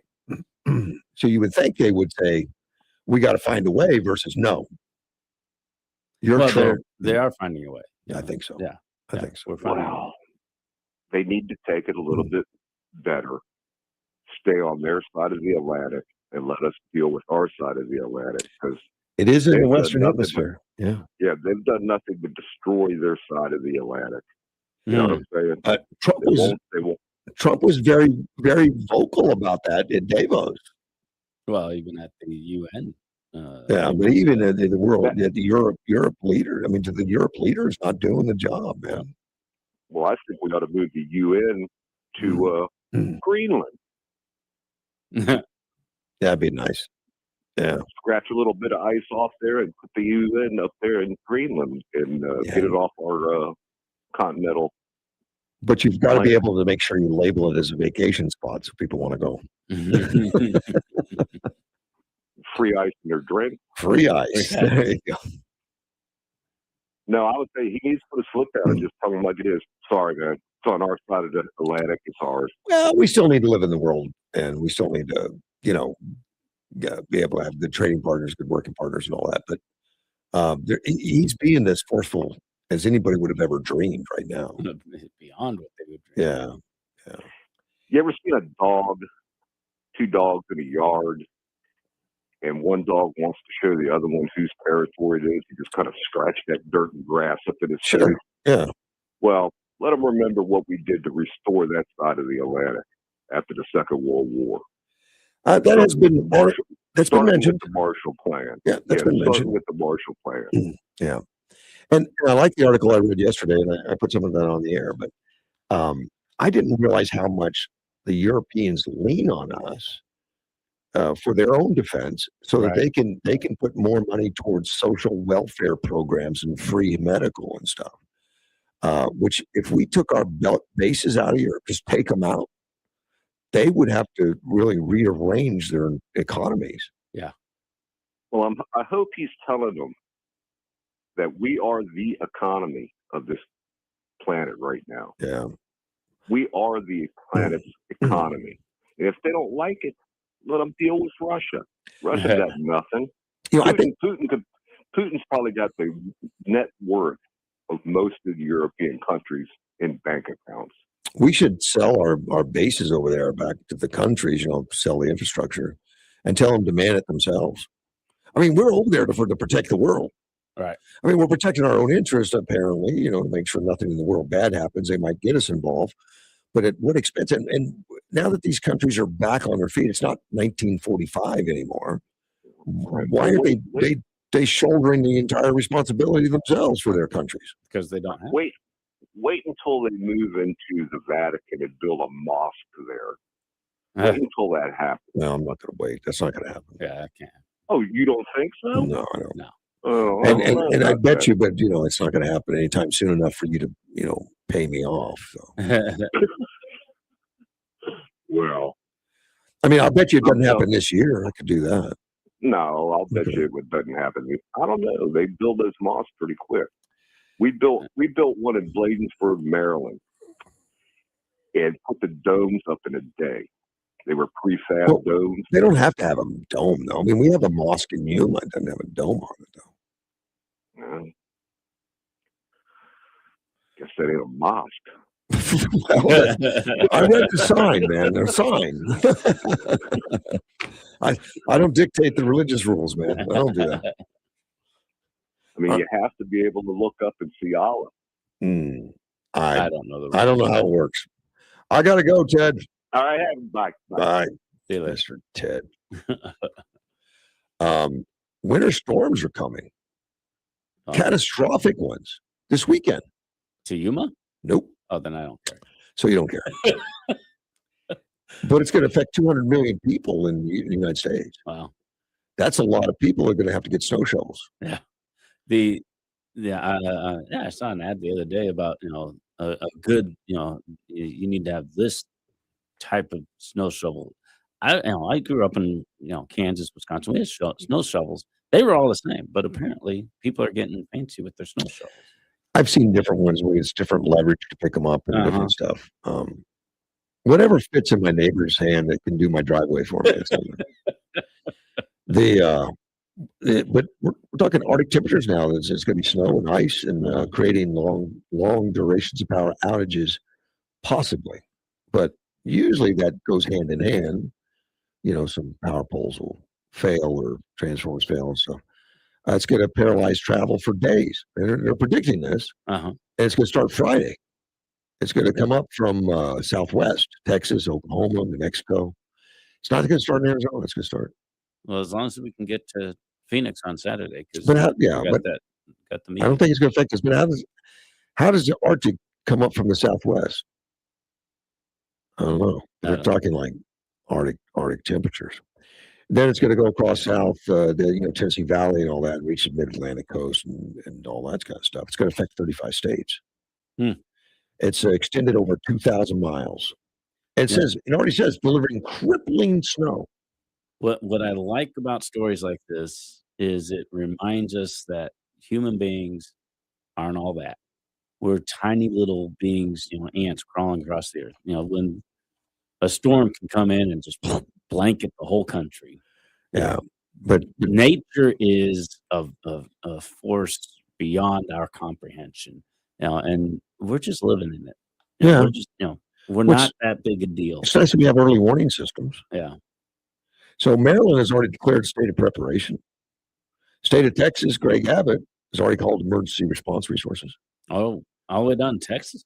Yeah, it's going to come up from New Mexico, Mexico, Texas, and then in Oklahoma, and then move up over to the other coast. And I think it's going to hit like today or early tomorrow or something in Texas. And they're already looking at the forecast and saying, "Let's get our emergency teams out now.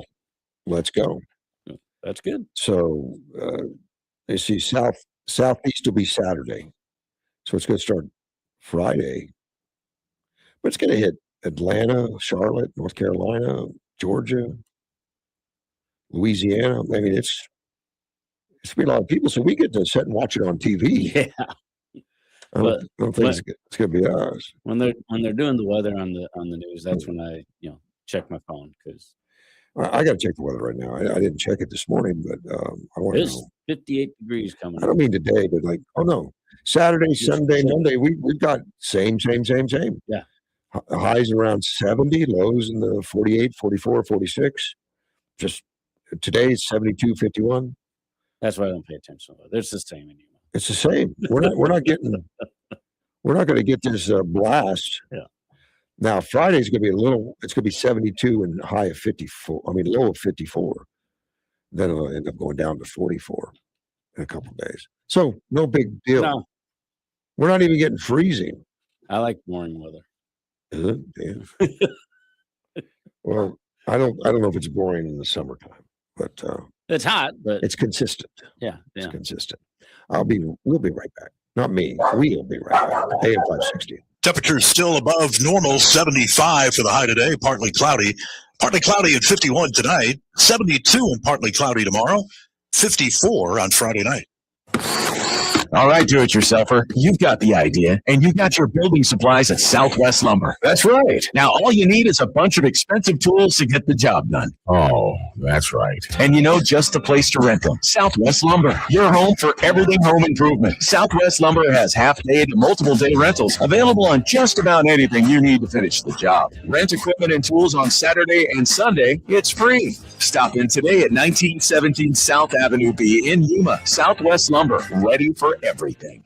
What's up, Yuma, and hello, Russ Clark Show listeners. Johnny Porter here, and I just made the switch to Allo Fiber, and it's a game changer. Lightning fast speeds for streaming, working from home, and gaming. No buffering or slowed down speeds. It's time to ditch the glitch and switch to Allo Fiber. Listen to KBLU from 8 to 9 every Monday morning to Life, Death, and the Law. Sean Garner and Adam Hansen discuss estate planning options. Learn how you can plan your estate using a will or trust to protect your family and secure your legacy. That's Life, Death, and the Law every Monday, 8 to 9 a.m. on 560 KBLU.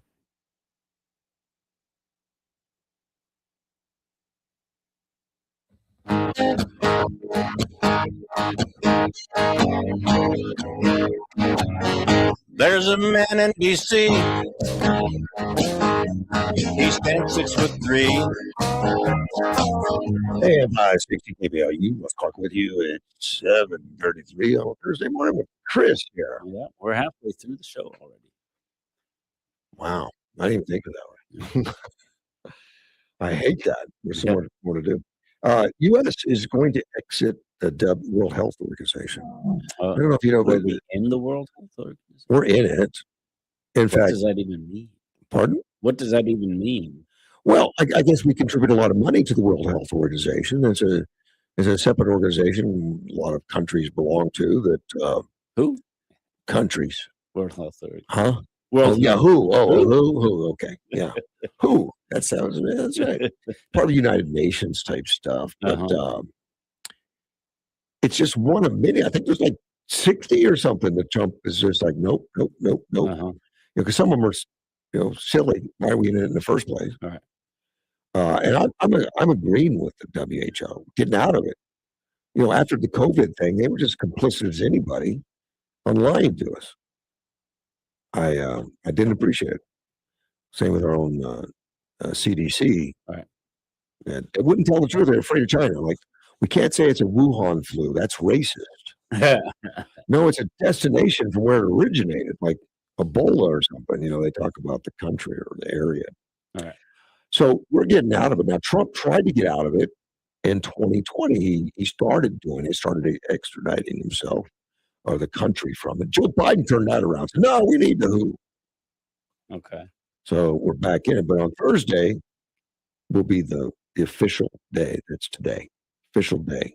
We're done. And it took a year. Trump signed, he's been in office for exactly 1 year. What, the anniversary was a couple days ago? Tuesday? Yeah. Well, now it's been 1 year, but one of his early executive orders was to leave the World Health Organization. But according to the contract, it takes a year. Okay. Before we can leave. And so they've had the heads up. Yeah, the general director of the WHO is hoping we change our mind, saying it's a global loss. I hope the U.S. will reconsider rejoin WHO. Withdrawing from the WHO is a loss for the United States, and it's a loss for the rest of the world. What do they really accomplish? Well, according to the movie Sahara. Okay. They, and I don't know how factual it is, but they check, they go around looking for outbreaks and things, and that's all I got. The movie is a great movie, and it's just one character that's part of the WHO and looking for an outbreak of things, but that's it. Then they go on with the rest of the movie. So I don't really know what they do or what their purpose is, but it does give an opportunity for the world to indicate how valuable it is to the rest of the world if everyone else kicks in this loss of funding, then it's valuable. If the rest of the world says, you know what, we're not going to contribute to that more than we already are, or we're going to get out too, then it indicates, well, it's not valuable. So it kind of creates a free market opportunity. But I think what Trump is doing is looking at everything through the lens of today versus the day that these things were formed. And that's big. Yeah, that's and right now, because we have so much mass communication, instantaneous communication, everything didn't really exist like it did, like in the 40s and stuff like that. It just didn't exist. And a lot of stuff, and I don't know when the WHO started, but it's changed a lot. And every country has like a CDC type stuff, right? And that should be enough to communicate with other countries that do it versus having an intermediary with like the WHO, which is just more bureaucracy to me. But again, I haven't studied exactly what they do, but it is with the United Nations, and the United Nations has a lot of unnecessary things in it. It's like they're trying to create bureaucracy and jobs. World Health Organization started April 7, my birthday, 1948. A little bit before I was born. The world's changed significantly, yeah. In 80 years almost. Yeah. So now we have to, in order to officially withdraw, according to the U.S., to our laws, we have to pay off our bill. Okay. We still owe for 24 and 25. Oh, really? 260 million. Seems to be a big number. Why wasn't our bill paid? I don't know. I expect the United States to be trusted financially. And I the 24-25 bill was. I don't disagree with that, and I don't know if this is customary or not customary. I don't know. Yeah. I don't disagree with getting out of it. I mean, if they're collecting, if they're no longer, I don't. But valuable, again, I don't have a lot of knowledge. I just know the world has changed. We didn't have the internet in '48. Right. We didn't have cellular phones. We didn't have the ability to do an operation from the United States and operate on somebody through robotics in another country or in space or whatever that is. I mean, everything has changed so much with instantaneous information. Should every country be pouring millions and millions of dollars into another organization that's. And we talked about this last year when DOGE was going on. so many things started for a purpose that was necessary and functional and good, and then they just kept existing long beyond their function and purpose and value. As long as you look that up, and you gotta you gotta reevaluate from time to time and say, yeah, this is still necessary, or maybe it needs to be adapted to the current needs. And you don't just keep throwing money at things that existed just because, well, that's what we've always done. So it's good, if that's what it is. If that's what it is, yeah. And if it actually is still valuable, then it will be. We'll find out. When they lose the funding, they're going to have to reduce services, and if we miss those services, then we can say, oh, it is still valuable. We'll reevaluate. So, I agree. I think it's a good thing to look see, at. yeah. And I'm wondering, in 1948, what was our bill? Do you know what we paid? No. Yeah, ask what it cost us. Probably cost like a couple $1,000s. It's grown since then. Yeah, apparently. Probably didn't cost much to set it up. Health and Human Services Secretary Robert F. Kennedy recorded a video message to the World Health Assembly outlining why Trump opted to withdraw the U.S. from the WHO. Like many legacy institutions, the WHO has become mired in bureaucratic bloat, entrenched paradigms, conflicts of interest, and international power politics. Which happens with every organization given enough time. Now, Bill Gates, who's also the Gates Foundation and all that, and he gives a lot of money to global health initiatives, including some to the work of the WHO he's done in the past. He says, I don't think the U.S. will be coming back to the WHO in the near future. So he wasn't shocked about it. How much did we owe for 24 and 25? $260 million for both years. So if we figure 130 million. In 1948, it was 1.9 million. Yeah, I think that's more reasonable. Yeah, so that's like 7 or 8 times what it was back then. What I don't know. 70 times. Yeah, like many times. I don't know what they do with it all, and obviously they got a lot more countries involved, a lot more money going into it. So this thing has got its own shadow, man. I mean, it's business class I took a long time ago. Organizations are like organisms. Yeah, if they're not growing, they're dying. Correct. And that's just the nature of things. And somebody has to look at it every once in a while and say, no, this is bloated or beyond its life expectancy. And like I was saying with those, it's an opportunity to evaluate it. And if we cut it out and then we miss it later, then we know it was valuable. We can go back. Yeah, we can go back. But if we cut it out and we don't miss it, great. I'd be curious what they really do that we aren't doing anyway. Right. Well, we'll find out now. Because they won't be able to do it.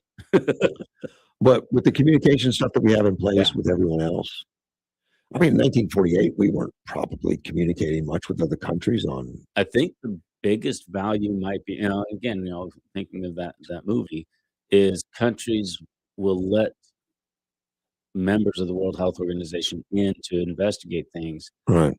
More than letting somebody from a particular country. Yeah, they did such a bang-up job on the Wuhan flu. Well, yeah, they lied along with everybody else. Yeah. Like I said, and that's what Kennedy's saying. And it's a bloated bureaucracy. That's political. Yeah, not doing just science. And I don't know one way or the other, but I can believe it. Yeah, I can believe that's because that's what happens with every organization. So yeah, phone line's open. Oh no, they're not because it's ringing. Let me take that. You're on the air. I don't know what you're talking about, Russ, but I just saw a statement that Michelle Obama says we must be mindful and avoid doing business with white-owned businesses. What? Yeah, that's what she says. Yeah, I don't doubt that. I mean, that's where it's all going. We must be mindful and avoid doing business with white-owned brands, it says. Absolutely ridiculous. Yes, it is. Absolutely racist. I never did trust. I think that is racist by definition. Darn right it's racist. Yeah. And how do you do that? aren't not buy cars. Cars are probably owned by white corporations, and everything else. But isn't that something? I saw that last night, and that just bugged the living heck out of me. Yeah. Why are they pulling this off? This stuff ought to be in the past. Things are a heck of a lot better now all over. There's always going to be somebody that doesn't like somebody for something.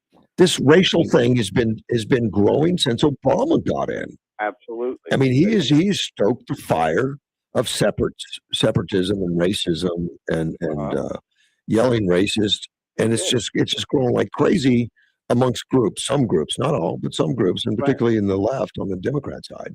Here it is coming up again. It's on One American News. Michelle Obama, let us be mindful and avoid white-owned brands. Wow. Now, that's pretty racist. I never did like her. I didn't trust her either, or her husband.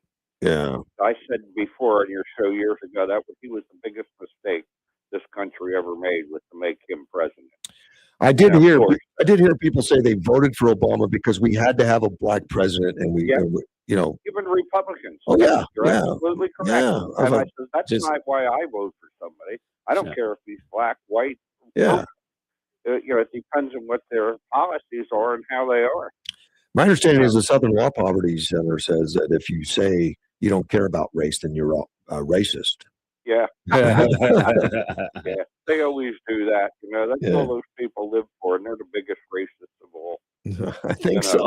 I think so. I got friends from all walks of life, and I'm sure you do too. Yeah. Many of us do, especially in Yuma. How do you avoid that? Yuma is a melting pot. And that's a good thing about it. Melting pot is another racist slur, according to the Southern Poverty Center. Racist slur. Yeah. So is Jingle Bells. Jingle Bells. Who said that? Old Flapjaw? Jingle Bells was written by somebody that was a member of the KKK or something. It's about the guy's background that wrote it. It's not about the song. It's about the background of the author. Here you could have a former first lady making remarks like that. It's terrible.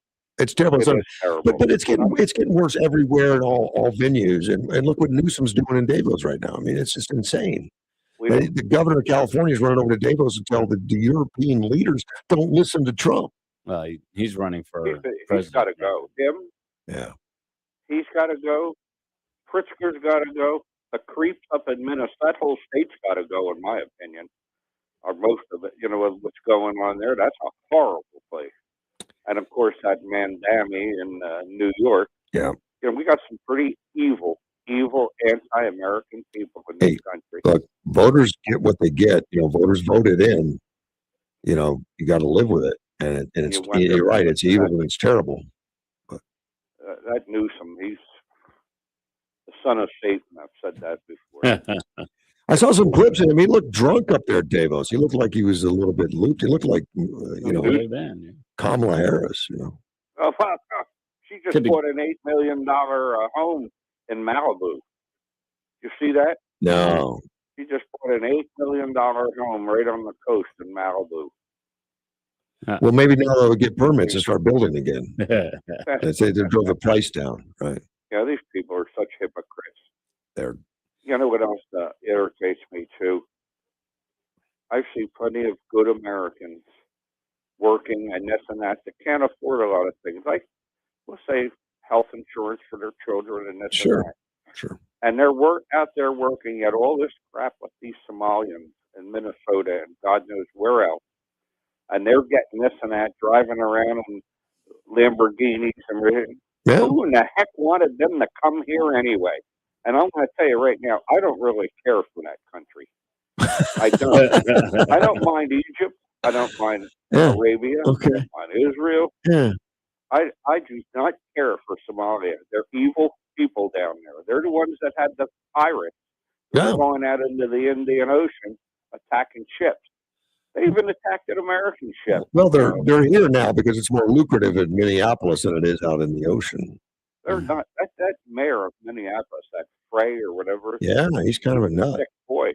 That's a sick guy there. Yeah. Sitting there in front of a Somalian flag, speaking Somalian, and well, did you see him eat that Somalian dish? He said, "Oh, it's great," but the whole time his face was saying, I got to spit this out. And Walt, there's another loser.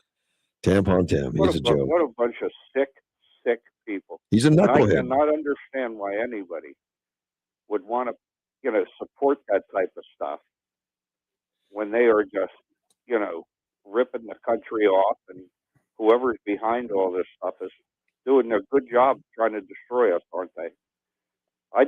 They need to find out who's behind all this. I know there was some talk last week about finding out who's stirring up all this trouble. But this is just absolutely absurd. Yeah. We got grandchildren, you and I, and dozens of others, and children. We want them to grow up in the good country that we grew up in. I know it wasn't perfect. No place was perfect, but still, we need to get back to the basics. Well, law and order. Law and order Yeah. would be nice. Yeah. Yeah. Yeah. That sure. I I got one other thing. What's that? Can I say one more thing? Sure, go ahead. Totally unrelated. Uh-huh. They better do something about this horrible traffic here. Now, I'm going to tell you something. There's a police officer comes in our establishment, and he's pretty high up in the ranks in the police station. And he says he has never seen people drive so crazy, speeding past and this and that. Last Saturday early afternoon, my son-in-law, myself, and my granddaughter, and she's strapped in the back seat. We're coming down. You're familiar with the light at County 14 and Avenue A, behind the airport, right? Right. And then it comes down the hill, and then it winds around and goes back up to the hill as if you're going into town. Right. All of a sudden, my son-in-law pulls. Oh my God! He goes, "Here, the traffic is backed up on both sides, coming and going, and there's some woman driving down in between the rows of cars." In a car? In her car, trying to squeeze between the vehicles. And she got a big smile on her face. Now, what in the heck? There's traffic going into town, traffic leaving town, and this woman is driving right in the middle of the center, right on the yellow line, in that curb. Wow. And then she's got people pulling over, and oh my God, I tell you something. I said, you know something, John? If you could pull around and go back there, I'd punch her right in the mouth. No, that would not be advisable. But yeah. That's just horrible. I mean, how many accidents? And thank God I didn't see any accidents. She's already got a big problem. She doesn't need a fat lip. Yeah, something going on there. But I mean, that time we got kids in the car, Yeah. and this and that. These people in the traffic, people are driving nuts. Too many people here right now. Too many. Okay. Too many. Anyway, that's all I have. Thank you, sir. Bye-bye. Bye-bye. I drive every day. Right. I don't see everything, but I haven't felt like it's been over. I mean, I know it gets slow and it takes some time, but recently it does seem I've seen Does more it? red light runners than I have in the past. It was me or no?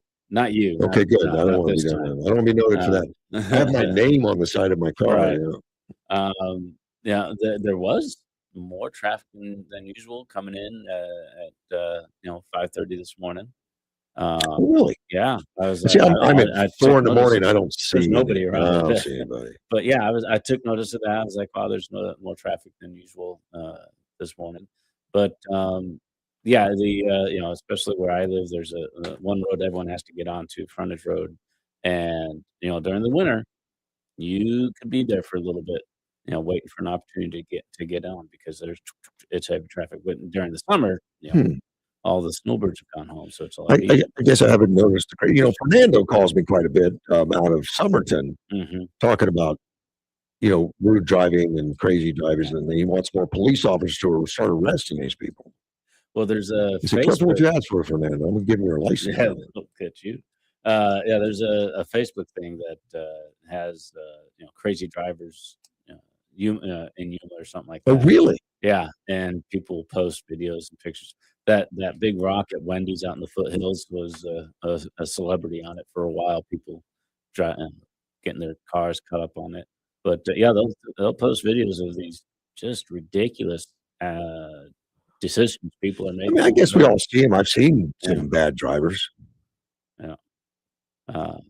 But that when people put it out there, then it feels like it's more prominent because we're catching it on video and stuff.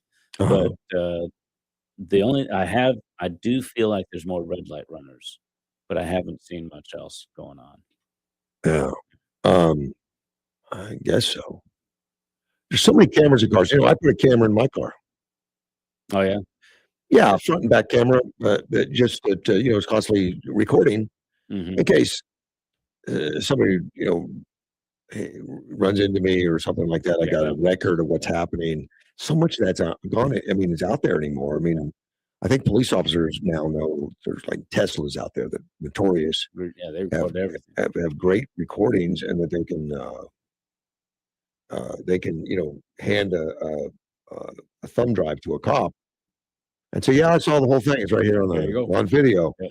That really shuts people down because they say, "I swear to you, I was only doing," and I got the video. Oh, never mind. And changes things. I've been a witness of collisions before, and years ago when the officer said, "There's no real such thing as an accident. It's a collision." Both sides could have avoided it usually. So but it could be I was distracted or something, and that's an accident to me. But as a witness, it's like it happened. You weren't consciously memorizing everything as it happened. You have to think back. Well, this is what I saw. This is what and it can be fuzzy even moments afterwards. Absolutely correct. So a video. Having it on video just boom kind of clears it up, settles everything, and it's going to be interesting. The memory kind of changes anyway over time. Yeah, well, they say you don't remember an event; you remember the last time you remembered it. Correct. And so if it changes, change one detail once, and it's changed forever. You log it. Yeah. Let's take a phone call. You're on the air. Well, Russ, I do have one humor, but I have another thing. You're talking about people running red lights. Right. Right. Well, yesterday I had one of the scares of my life that I ever had. I was coming home on 40th Street, and the fact that I ride motorcycles and I'm aware of intersections, right? Yeah, saved this one man's life yesterday. I'm coming up, and I'm seeing him coming. I don't know if it was an electric bike or he was just pedaling fast. He ran that stop sign. I put my brakes on, and I stopped probably 5 feet from him. Wow. That's a scary. What was the attitude? What was the attitude of the guy after he did that? Did he just look at you and walk away, or did? Actually, I scared the bejeebies out of him because I turned and went in his direction to talk to him. Yeah. And he did pull over, and his eyes. I mean, when I slammed my brakes on, he looked at me. His eyes were wide. Yeah. And so he just made a mistake. Yeah, he was like, "Oh crap!" Wow. Yeah, and I pull over, and I go, "Do you realize I could have stopped your tomorrows? Do you realize you could have stopped my tomorrows? You realize if I would have hit you going 25 miles an hour with my car, and you're on your bicycle, it's not a good outcome." Yeah. I go, you wouldn't have had a tomorrow's. Yeah. And why? I apologize, man. I'm sorry. I'm really sorry. I go, you need to apologize to yourself, son, because if I would have hit you, it'd been over. Your tomorrows would have been gone. My tomorrows would have been gone because I would have to think about this for the rest of my life. Yeah. Wouldn't be good. I'm glad you're aware, man. And nobody wants that. For riding a motorcycle, you look at you as you come into an intersection. You're looking. Yeah. If you can see, you look. That's been there, done that, right, Russ? Absolutely, man. You're vulnerable on that motorcycle. You better be looking. So he did apologize and all that. Good. And what was funny, there's a couple walking, and I took off after him, and the guy yelled at me to slow down. And I came back and I go, sir, excuse me, can I talk to you for a minute? And he gave me the angry look. And I go, you realize I almost hit him? He goes, yeah, I saw it. I saw it all. I go, I just wanted to get him and talk to him and tell him what his tomorrows. And he goes, oh, I'm sorry. I'm sorry. I get it now. I get it. Oh, he probably thought you were a part of the problem. Exactly. Hey, buddy, I'm at the top of the hour. I got to run, my friend. Later. Take care. Bye-bye. And we will be back. AM 560 KBLU. It's 8 o'clock.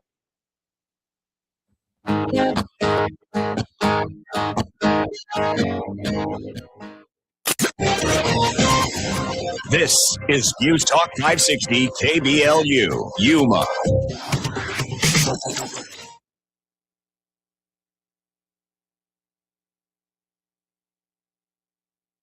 Fox News after President Trump wrapped up his visit to the World Economic Forum in Switzerland, establishing a new board of peace.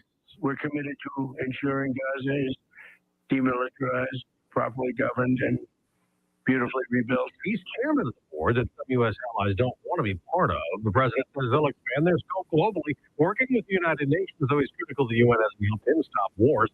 The president also says he had a group meeting today with Ukraine's president, pushing a peace deal, also telling reporters the meeting with Vice President Vance will go to Minneapolis today after weeks of anti-ICE protests. One inside a church Sundays under federal investigation, and Attorney General Pam Bondi just posted on X what Fox's Bill Hemmer read. Minutes ago, at my direction, HSI and FBI agents executed an arrest in Minnesota. So far, we have arrested Nikema Lee Armstrong, who allegedly played a key role in organizing the coordinated attack on the city's church in St. Paul. Listen loud and clear. We do not tolerate attacks on places of worship. Jack Smith's about to face tough questions from Republicans in a House hearing starting right now about the two criminal indictments he got against then former President Trump. Cases dropped after he was elected again. During a deposition last month, former special counsel Jack Smith told Judiciary Committee attorneys he had enough evidence to prove President Trump was guilty in two cases, the mishandling of classified documents and of trying to overturn the results of the 2020 election. But Republicans allege politics influenced a decision to prosecute, and many will have questions about Smith's tactics. That's Fox's Jessica Rosenthal. The Oscar nominations are out, and Sinners set a record with 16. I've seen way tiny Sinners also up for Best Picture, so it's one battle after another, which had 13 Oscar nominations. Other Best Picture contenders: Begonia F1, Frankenstein, Hamlet, Party Supreme, The Secret Agent, Sentimental Value, and Train Train. The winners will be announced March 15th. Americans listening to Fox News. Relief Factor loves hearing from pain-free customers and hope that you're going to be the next, right? Kim wrote in and said, before trying Relief Factor, Glenn, I struggled just to make it to my workplace. I'd collapse on the couch at night, aching everywhere. Within a few weeks, starting Relief Factor, that daily pain began to fade. Now, I'm keeping up at work. I still have energy left for my family. My life has changed. Kim's is the story of thousands of kitchens and office desks and factory floors. The story of parents having more love to give because they have strength to share it. Relief Factor doesn't just ease pain, it restores your evening, your laughter, and the simple joy of just being present. Relief Factor has given me a big part of my life back, whether in cold elevation of our ranch or walks along the beaches with my wife in Florida. Relief Factor is 100% drug-free and targets the inflammation that causes pain so you can move better and feel better and actually enjoy life again. Try their 3-week quick start, $19.95. Go to relieffactor.com, 1-800-4-RELIEF, 1-800-4-RELIEF, and see if you're not the next to get out of it.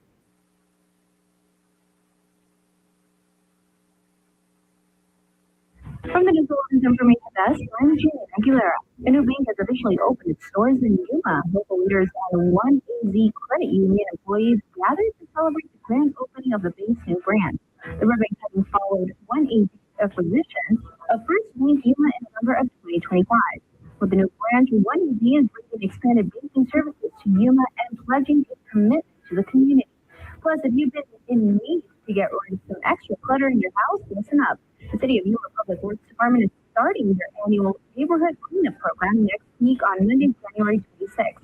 The program offers curbside collection of bulky household items for residents within Yuma city limits. Residents place approved items at the curb at the beginning of their neighborhood designated collection week.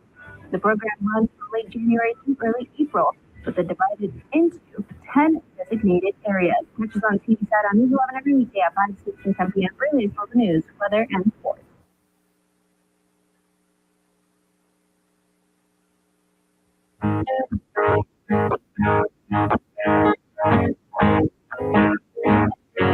There's a man in D.C. He's at 63. He's fighting for you. He's fighting for me. Hey, I'm back. 60 KBLU. Let's Clark with you. Chris Russ is here. I'm over here. We have a call at 8:30. Don't let me forget. Okay. We got Jim Pfaff calling at 8:30. Phone lines are open right now, though. Elon Musk, hey, just put some money into a Kentucky Senate race. You know, he's back being friends with Trump. Uh-huh. That whole thing's weird. It's kind of fun, though. Yeah, it's kind of fun to watch. But when they went after each other, man, it was pretty aggressive. It wasn't. I was told it wasn't real, but I was like, it's got to be, man. No one's talking like that between Trump and they're friends now. They have dinner together and stuff. That's fight. Yeah, it happened. Yeah, it can happen. But Musk is putting $10 million into a Senate race, the most ever. And it's in Kentucky. Okay. Where it's an open seat, because McConnell backing out of it. Okay. And there's a guy named Nate Morris. They had to tell him, oh, you got a contribution today. Yeah, oh, really? How much? It doesn't go directly to him. You can't give $10 million to a person for a political campaign. Right. But you can set up a PAC and do things on his behalf. But he can't direct it. That's the rules. So I just Googled real quick. The Kentucky, it's Kentucky, right? Right, Kentucky. Has elected Republican candidates for federal office routinely since the beginning of the 21st century. Correct. It's a red state. What's making him feel like they need that much of a contribution? Well, he wants Nate Morris more than the other Republican candidates. Oh, yeah, because we're not even at primary time yet. No. So he's backing them early. Okay. There's other candidates like a Representative Andy Barr. So this isn't a Republican Democrat thing. He wants that particular guy. He wants that guy. Okay. All right. That's interesting. That guy. And apparently he's a businessman, a political outsider who's been supporting President Donald Trump and MAGA. And I guess Elon says that's who we need and said, here's $10 million. Cool. Pretty good. Now I want to pay attention to that guy. Yeah. I don't know who Nate Morris. No one knows who Nate Morris Elon Musk is backing him. Kind of a local guy. Whatever. But Nate Morris says Elon picks winners. That's what I'm thinking. That's what I'm thinking. That's great. That's what you should say if you get $10 million from Elon. Elon's been the greatest entrepreneur in the history of our world, and people are going to be talking about him for 1,000 years. And he knows success. He knows leadership. And I think this is another example of him putting his money where his mouth is. I think he sounds like Trump. So not very humble. Yeah. He knows winners. There you go. And like I used to have a boss from Nashville, Tennessee. And something like that. He would say, it's a sad dog can't wag his own tail. So, yeah. That would be sad. Yeah. So he's okay with talking about yourself in a positive. As he said, dogs do it, and we love them for it. His investment from Elon Musk going to give our message, our campaign, the opportunity to continue to amplify why we should be in the U.S. Senate here in Kentucky and the kind of senator we're going to be. So he's talking about himself in the we're, like we're a team, like royalty. Morris was picked by Musk, decided to support him in a recent conversation that he had with him, I guess. I think he saw the outside business guy and someone that was willing to take on Mitch McConnell machine. Now, just because Mitch McConnell is retiring doesn't mean that he hasn't built a whole framework around him that's going to probably continue, like a quasi deep state or something. And someone's going to tell it like it is. And his experience creating jobs, and I think he has a really tough, hardline immigration policy. So, now, Musk is also very close with J.D. Vance, who counts Morris as a personal friend. He's a young so guy. He's 45. I've got him Googled up over here. So that's important to have the right friends. Yeah. I mean, I'm friends with you. No one's ever given me $10 million. Talks about Musk going in for Trump in 24. He put out over $300 million. That's nothing. I mean, it's all relative. Right. It's like me buying you lunch. Yeah, That's about it. Yeah. That's about it. Yeah, this Nathaniel Ryan Morris.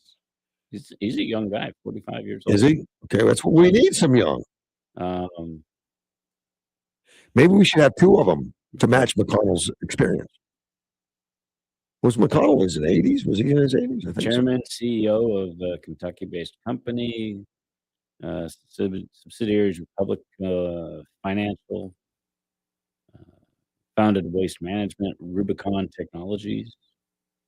So yeah, he's got some accomplishments for only 45 years old.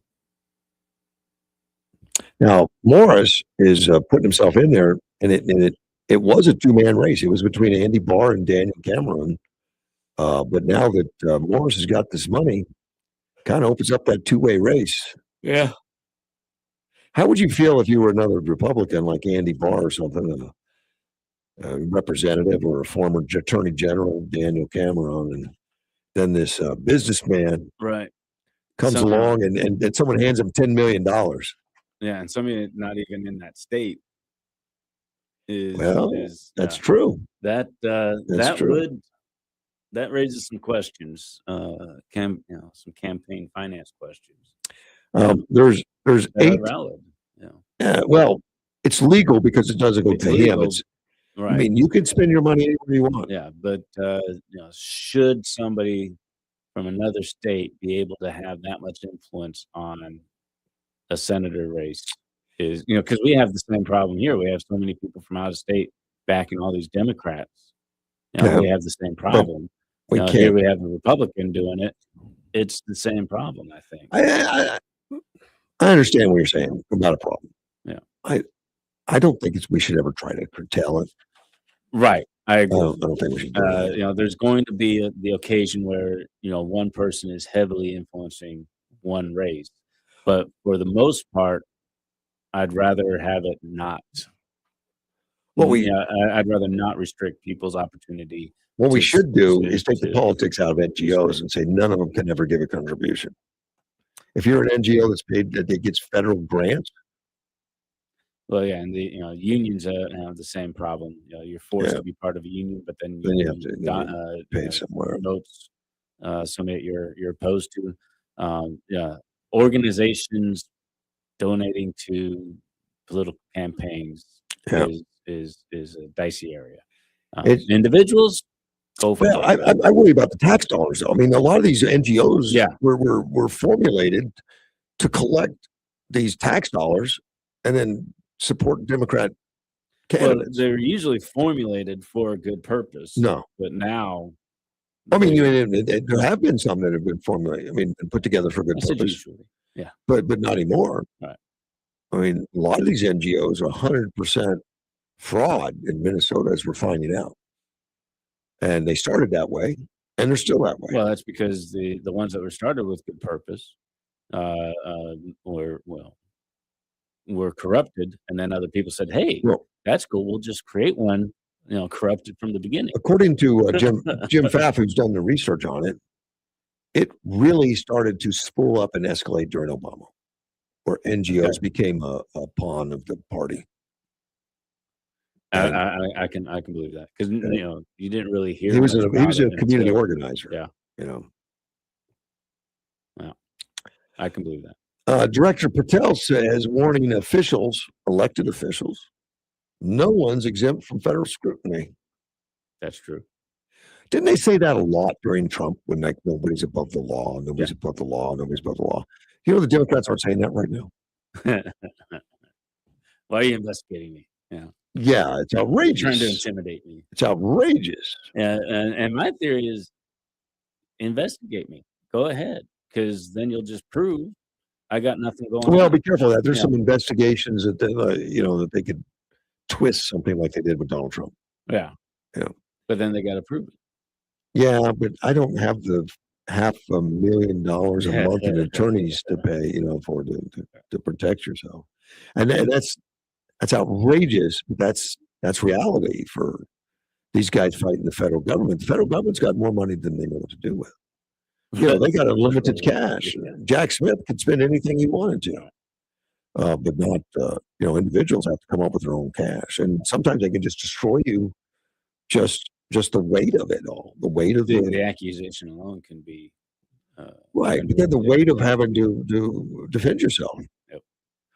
I remember reading about a business. I forget the name of it. It was an automotive company, and they made some products. Well, I'll get back to it. Let me take this phone call. You're on the air. Good morning. Let me shut up my radio here. I've been hearing a lot of talk about some of the stuff that politicians and FBI have done, and everybody complains about it, but it's just so much talk. If they have the evidence, why aren't they going after these guys and convicting them? I think that's a great point. Yeah. We heard Adam Schiff say for the last decade, I got absolute proof that Trump was doing this. I got absolute proof without a beyond reasonable doubt. and it was always a lie. But how do you sort it out as somebody that's on the sidelines like me, looking at all this stuff? I mean, now I know Schiff's a liar, so I don't listen. But I tend to want to believe a lot of them, depending on who it is. Who are they? Yeah. I hear about Hillary, for crying out loud. Look at all the bad stuff she did, starting with Benghazi and all the emails, the thousands of emails, deleted and whatnot, and I mean, she's guilty as hell, for crying out loud. And what are they doing? Nothing, it seems like. Well, and at one time they did some investigation. Heading up FBI too. We did some investigation, but Comey looked at it all and said, no reasonable person would arrest her for this, and dropped it. I mean, that's we know he's as guilty as she is. But that's what happens when you got insiders, you got deep state, you got people protecting you, and that's a whole nother racket. Yeah. Okay, but Biden's administration is over. We have Trump now, and we have a new DOJ. Yeah. And what are they doing? They have the right to do it. They could do it. Correct. And right now, Clinton's going to he's in front of him right now. Clinton is, right. And everyone was afraid to do it. But they're taking the Clintons in. And Trump said yesterday, not yesterday, maybe the day before, Devos, that they've got the goods on a bunch of, there will be summons and arrest warrants for fraud during the 2020 election. And we've said for a long time, we've known it. And the Dems say it never happened. I think we've got to do this just to show that it can happen, and we need voter reform. Mm-hmm. Yeah, well, that was one of the first things that he said. There was going to be about 900 subpoenas going out. I remember something about that. Yeah. And I don't know what happened after that. Well, Hillary gets a subpoena, and she snubs it. Right. Correct. Says, I don't have to do that. Correct. And when the Biden administration subpoenaed a bunch of Trump people, they snubbed it and were in jail. Yeah. They went to jail. Between them and us, Yeah. When they say that nobody's above the law except them. Except them. Right. Exactly right. And and President Clinton and Hillary both said, "No, we're not coming because it's political or something." I don't know. They said something stupid. Well, why don't we decide that, for crying out loud, not them? Yeah, that's not a great excuse. I don't think it should hold up, and it won't. But I think they know that it's probably got some teeth. That's why they're going in today. They are. I think it's Clinton that's going in today. Bill Clinton. He or she, Bill. I think so. Yeah. We all know what happened with him. I haven't seen photos, but I've seen pictures of him and Monica. Yeah. Anyway, that was my big deal for today. I appreciate the call. I was hoping you had all the answers. I have no answers, but I have a lot more questions. I appreciate it. Thanks. Yeah. Bye. Okay. Talk to you. Oh, man. It was Steve Bannon and Peter Navarro that were charged for defying subpoenas and found guilty and had to go to jail. And it was why don't we do that for these guys? But Bill is supposed to be in there at 10 o'clock today 10 o'clock on Wednesday next week. Yeah. Well, we'll see. See what happens. It would be interesting to see them arresting a former president. Well, no, I got that wrong. They were supposed to be. They didn't show up. So there is a possible contempt. I forget. Oh no, it's Jack Smith that's going in today. So I got them confused. Jack Smith. He just started 15 minutes ago. Apparently. My apologies. No, the Clintons didn't go. Jack Smith's supposed to go in. He's already started. So I had the stories confused. That's what happens with it. I don't have an official aide in here helping me, leaving me on my own. It's dangerous. We'll be right back. Temperatures still above normal, 75 for the high today, partly cloudy. Partly cloudy at 51 tonight, 72 and partly cloudy tomorrow, 54 on Friday night. To be a part of Russ's show, call 928-344-5258.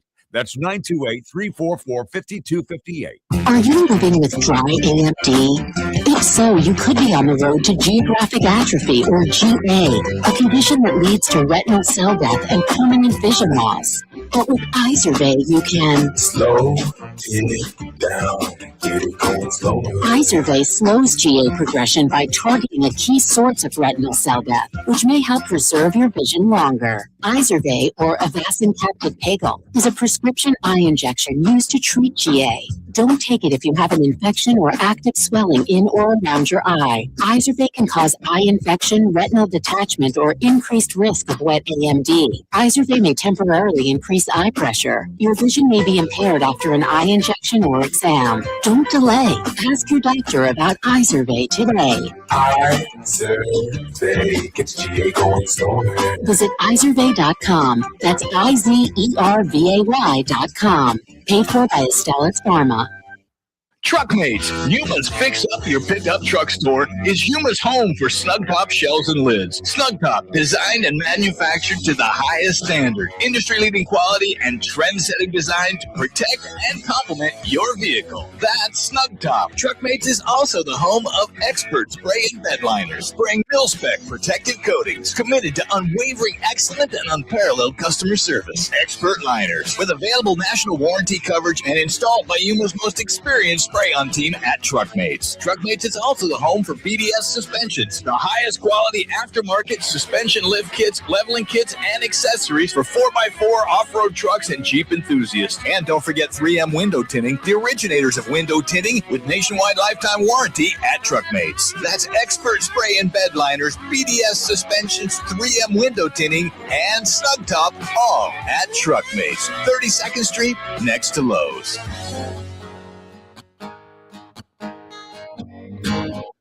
AM 560 KBL. You start back with you, Chris Larson's here. I'm here.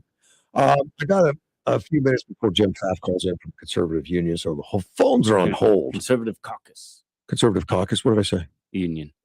Huh? You said union. Oh, did I? Conservative Caucus. Well, that's why I need someone watching me. Yeah. Kash Patel has said that no one's exempt from federal scrutiny. Of course, he's directing that towards Minnesota officers, right?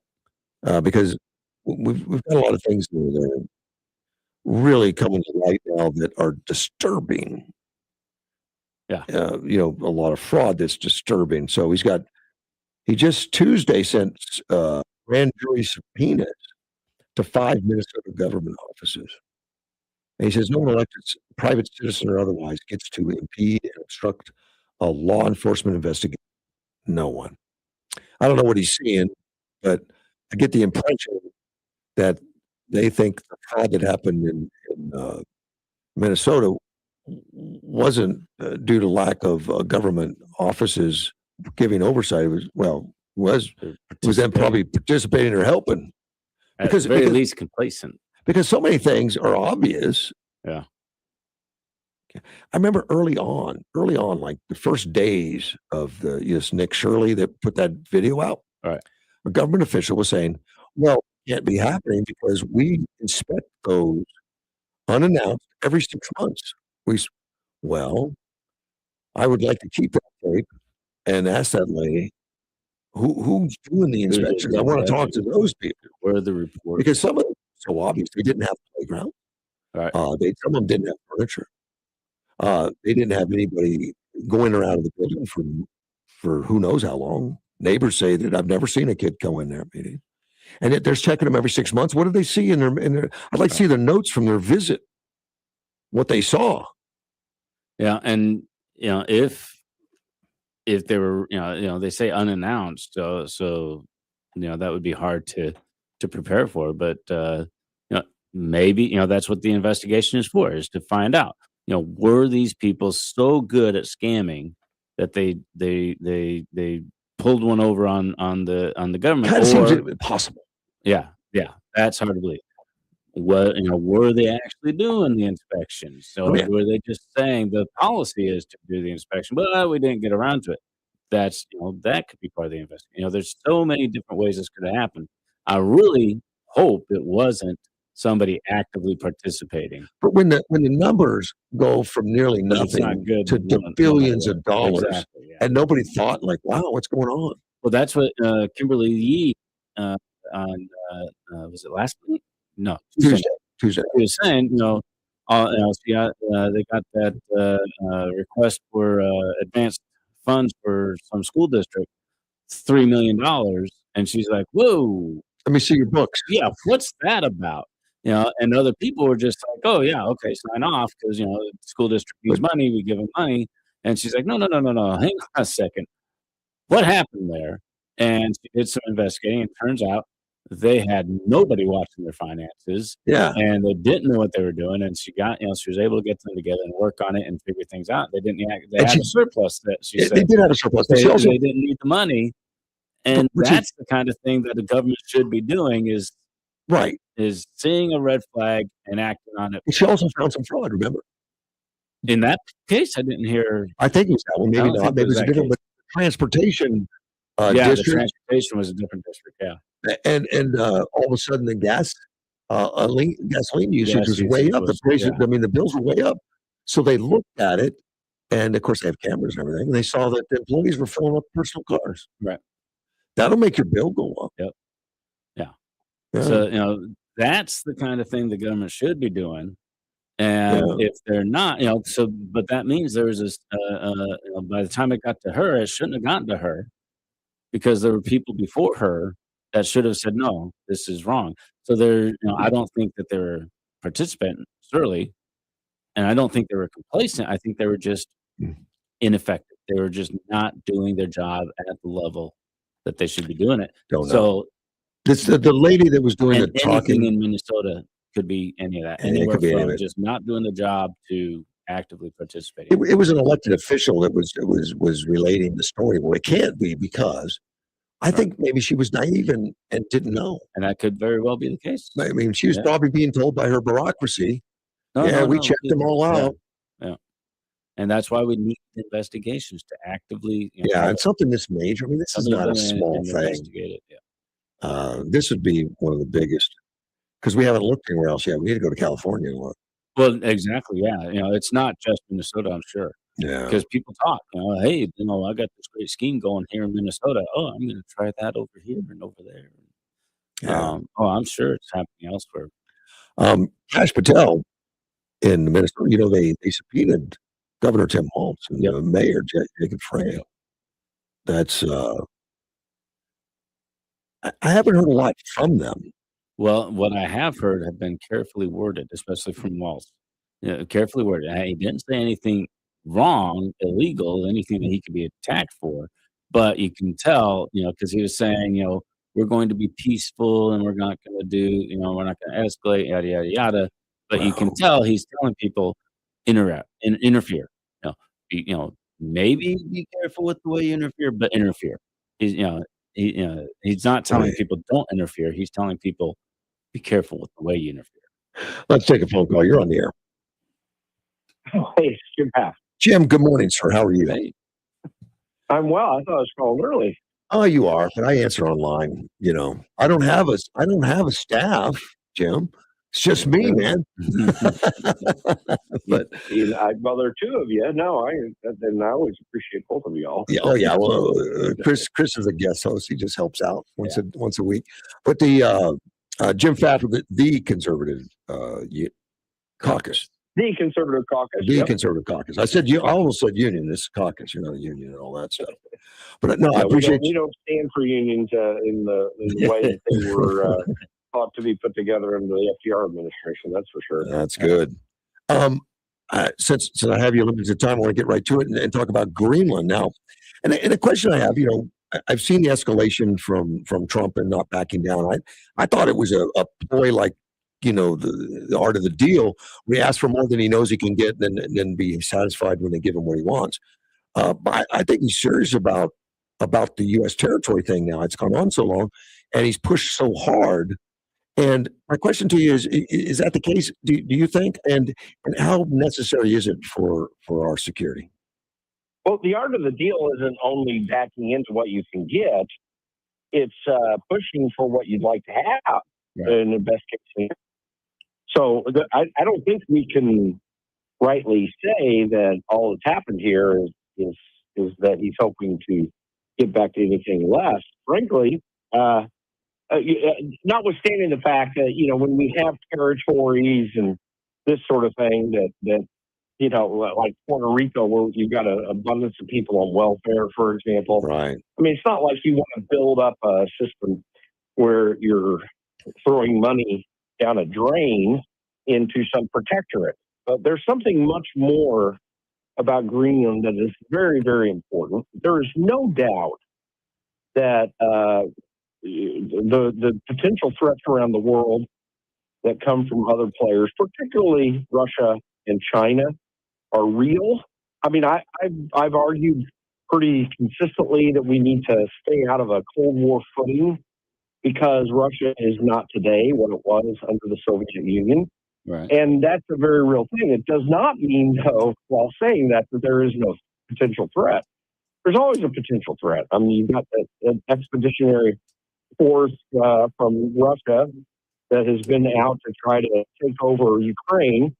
This is a very serious threat, and not to mention the fact that there's just general competition in that regard. There are going to be sea lanes around Greenland that have been potentially developing and are being used. They're not free and flowing because, quite frankly, climate change is wrong and the Arctic Sea is not really melting. But you've also got always, when you have nuclear nations like China and Russia, this Golden Dome concept that Donald Trump's talking about is a very necessary and useful thing to have if those threats change in the future. By the way, Vladimir Putin is at least as old as Donald Trump. I can't remember his exact age, but they're in the same age range. He's not going to be around forever. What's going to change when he's gone? It could be very good, or it could be much worse.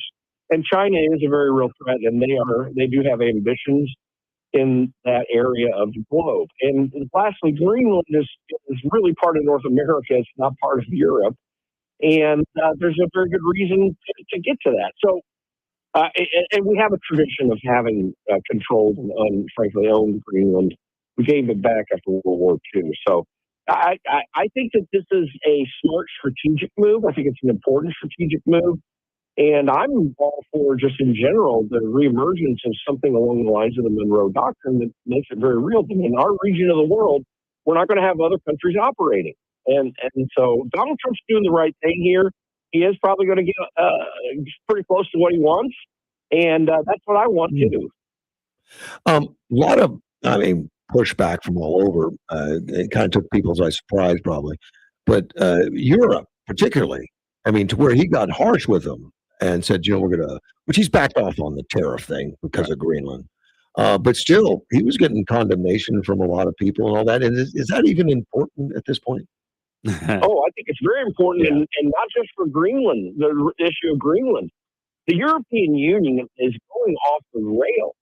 First of all, let's just recognize something that a lot of Americans don't fully understand. The European Union is really not an elective body. Now, someone's going to say, well, they've got elected members to the European Parliament. Sure. They do, and there's a bit of legislation that takes place there.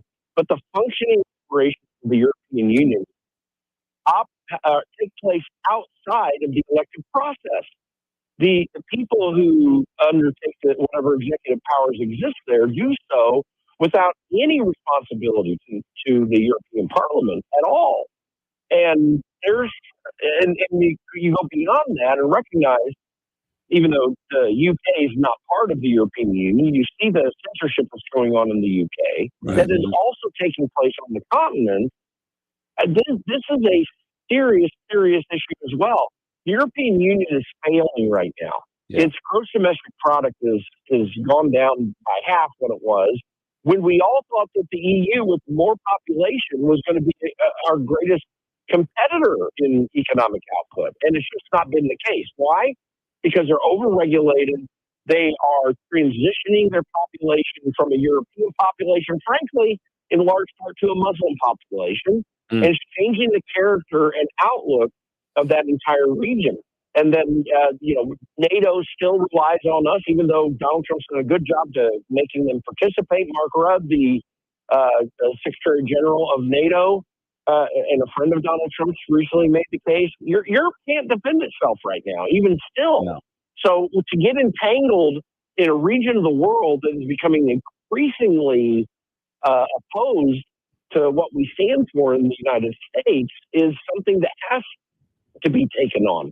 And you have to stand for your country's interests. Even Donald Trump says every country should stand for its interests. Yeah. But the United States should absolutely stand for ours.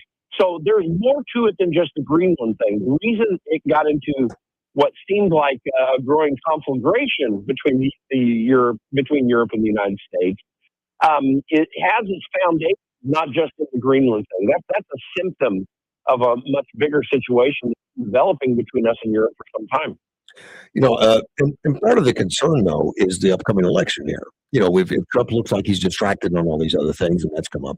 I see that he handed the torch off to J.D. Vance and Rubio for Greenland and to do negotiations. And I think, according to the RNC, the chairman, that he's going to be spending this year barnstorming with other people in the United States. Hopefully that happens. I think that's necessary to get through this election cycle. Well, that decision was made well into last year. I mean, as far back as October, he was saying that he was going to be doing that. And it is right. But by the way, he has not lost his focus on America. The economic numbers show that. There has been a very serious effort to secure our economic growth for the future right now. You had two significant people in the finance industry, at least, who were recently saying how much more important it is what Donald Trump's doing positively for the economy than anyone else. I just suddenly forgot his name. There was an economist on CNBC. Oh no, on Fox Business just recently who was questioning tariffs. He was saying, "Listen, the Trump economic plan's working. The economists were wrong. They said that we were coming into a impending disaster." But you had Ken Griffin, whose company just left Chicago and relocated to Miami, saying that the biggest problem, and by the way, he's kind of conservative oriented, but he's kind of in that moderate conservative approach that was actually somewhat skeptical of Trump. Mm-hmm. But he was saying very clearly, just at the World Economic Forum this week, that when Joe Biden was president, everybody in the business community was on edge. They couldn't plan anything. They did not know what was going on. But Ken Griffin said, since Donald Trump's been president, it's radically changed the dynamic. All the constant day-to-day wondering what was going to happen next is gone. Now they're able to actually operate their businesses and grow them. A lot of people look at wealthy investors like Ken Griffin and others. They even look at wealthy business owners like Elon Musk, and they're all skeptical because they're billionaires and they hate them so much. But the reality is that not just in big business, but in small business, when you can make a decision to grow your company, it benefits everybody. Right. Because we used to applaud those sorts of efforts in this country, we grew to the level that we had ever gotten to. And hopefully with Donald Trump shifting the paradigm during this administration, we'll be able to continue that sort of growth and go back to it in the future. We literally have trillions of dollars potential in our gross domestic product that has been taken off of the table because of the massive growth and expansion of government since the 1980s. And it's absurd what we've done, and particularly with the absurd way of thinking about globalization and giving China so much power over everyone's economic outcome. Right. There have been a lot of missed opportunities, and Donald Trump's bringing those opportunities back. I completely agree with you on the economics and everything else. But for some people, they just want the optics that he doesn't talk about anything right now but that. And I don't know if that's a big enough chunk of people to chase down or whatever, but I hear it occasionally. People call me and say, well, I wish you'd get back focused on what he promised, which was America first. I think Greenland's America first, but I don't think it's hitting everybody the same way. Well, there is a standard rule in politics that perception is reality. Exactly. You are going to get political outcomes, relatively speaking, more closely connected to what people perceive about what's taking place than even what's actually taking place. And that works both ways. True. Their perception of what is really bad or their perception of what is really good. When it comes to Donald Trump, it's a problem or potential problem of the perception of what's really good, because the numbers really are good right now. So he does need to barnstorm and make a case. But I think you're also going to see a natural growth in economic outcomes taking place this year that hopefully will start to solidify well before the November election. That would be a good election outcome and one that I would hope we could have. But nonetheless, those gains are coming. They are on their way because we've shifted away from a government effort under the Biden administration, and really not under the Biden administration, under whatever oligarchical structure has been put in place because the guy couldn't even be president. Yeah. But that paradigm shift all by itself will bring good economic outcomes. But when you look at some of the changes that happened with the One Big Beautiful Bill that are coming into place right now, particularly, by the way, we talk about no tax on tips, no tax on Social Security, no tax on overtime. That's going to have a really positive impact. But in my mind, the better impact are in two key areas. One is that the One Big Beautiful Bill allows companies to expense in the first year any capital investment that they undertake.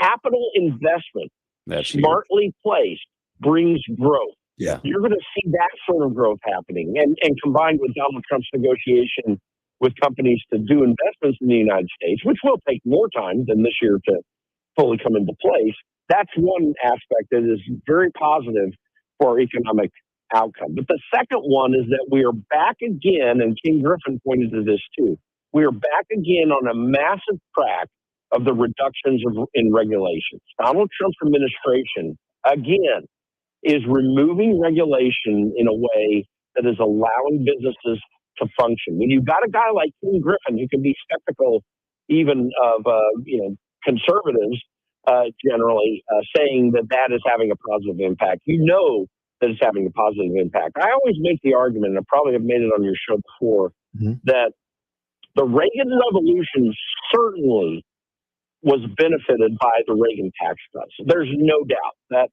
our tax structure was in a horrible place at the beginning of his administration. He changed it, and it put more money in the pockets of Americans to live their lives and to make good decisions.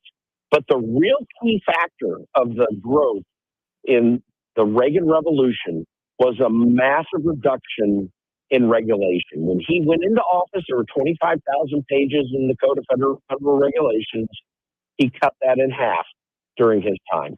When businesses can just operate, you get growth. You certainly keeping money in their pockets and not taking it away is big, but allowing them to operate and make decisions without having to ask some government bureaucrat whether they can make the decision or not is a huge positive factor. Donald Trump has done even more of that in both of his administrations, and that was a key factor in his economic growth that he saw happen in his first term. And I do think we're going to see that happen again in this term. Davos, I've known about it. I've seen it a little bit. It's always been boring to me. Nothing going on.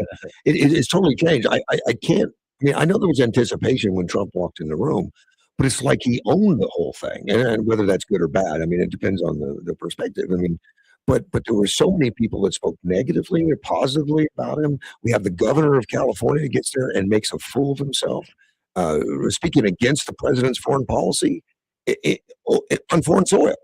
So this was really a soap opera at Davos, but I think a lot of good came out of it. I can't believe how blunt he was on how Europe has failed and is not doing it. You will notice that both he and Javier Milei do that very same thing. Obviously, Trump to much bigger effect, but this is Javier Milei, the president of Venezuela, libertarian president of Venezuela. But what's really, this is a great political move done for political effect, but not entirely for political effect.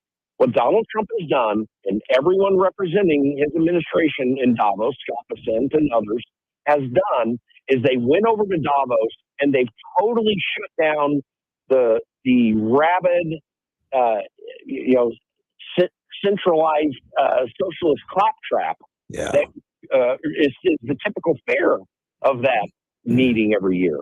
And so it's totally blunted any possible effect of the strange, weird, evil, frankly, plans that most of the people that attend Davos try to undertake. And they do it not because they have some altruistic desire for the lives of human beings to run well. The reason that this whole thing ever started, the World Economic Forum, was to find ways for government to help the elite, gain whatever power and control and money that they can get by joining together to do things. It's not the stated goal of the World Economic Forum, but it is the goal of the World Economic Forum. And so when Donald Trump shows up there, he blows all that out of the water. And I hope he does it every year now, just totally thunders in there and shuts down the narrative. Because he's pro-America, that has a very positive political effect. Right. But it is a purposeful political effect. And, you've got Gavin Newsom there griping and moaning. Listen, if we can have something other than the griping and moaning class of politicians running our narrative, then we do much better. And that is what Donald Trump does very well. And people will say, well, look at what he calls people, what he calls the media. Listen, there's a need for that sort of pushback in these key areas, these fourth estate areas of our governance and our culture. They have to be pushed back upon because they typically are not. But Donald Trump's positive vision for America is what's getting the focus at Davos. And all the little European Union plans and desires that typically dominate the discussion in Davos have been entirely blunted by Donald Trump's appearance there and his strong message that's for America that goes. And by the way, on the international stage, he inspires a whole lot as well, because even though he's strongly pressing American interests there, he is doing so altruistically and encouraging other countries to take on the same positive vision and constructive vision for making their countries great. That is something that he doesn't shy away from. He hasn't tried to make America the bully on the world stage, but he does utilize effectively America's strengths to blunt the forces that are attempting to finalize the destruction that have been wrought on us for, frankly, most of the last 10 years. Yeah. Oh, and I think it was awesome to watch and all that, but Newsom is the one that confuses me a little bit. Is that even legal to show up and tell other countries to don't listen to our president as an elected official? Can he do those things? There are restrictions for politicians going to other countries and undertaking diplomatic efforts. I think there's a bit of a gray area about whether he's done anything illegal. What he has done is something politically stupid. He's getting nothing out of it. Okay. And more to the point, he's highlighting how screwed up his country is. Look at when he did do a question and answer session. The one question that was asked was not about confirming anything positive that's happened in California. It's to ask him, look at the destruction there. Why is it that that's happening? Those are the questions that he's getting. Yeah. So it frames the debate where it actually needs to be. Now, he doubled down and said that California is doing great things because he does believe that illegal aliens should receive everything, every benefit that America can offer them. And that's just not the case. So, and it should never be allowed. And that is violative of our legal framework when it comes to whether people should be here legally or not, which is clearly stated in the law that it is illegal to be here unless you do so through the proper channels that have also been designed in our immigration system. A question about something Trump said about voter fraud. He said there's going to be subpoenas or arrest warrants for some things that happened. I think it was 2020 voter fraud.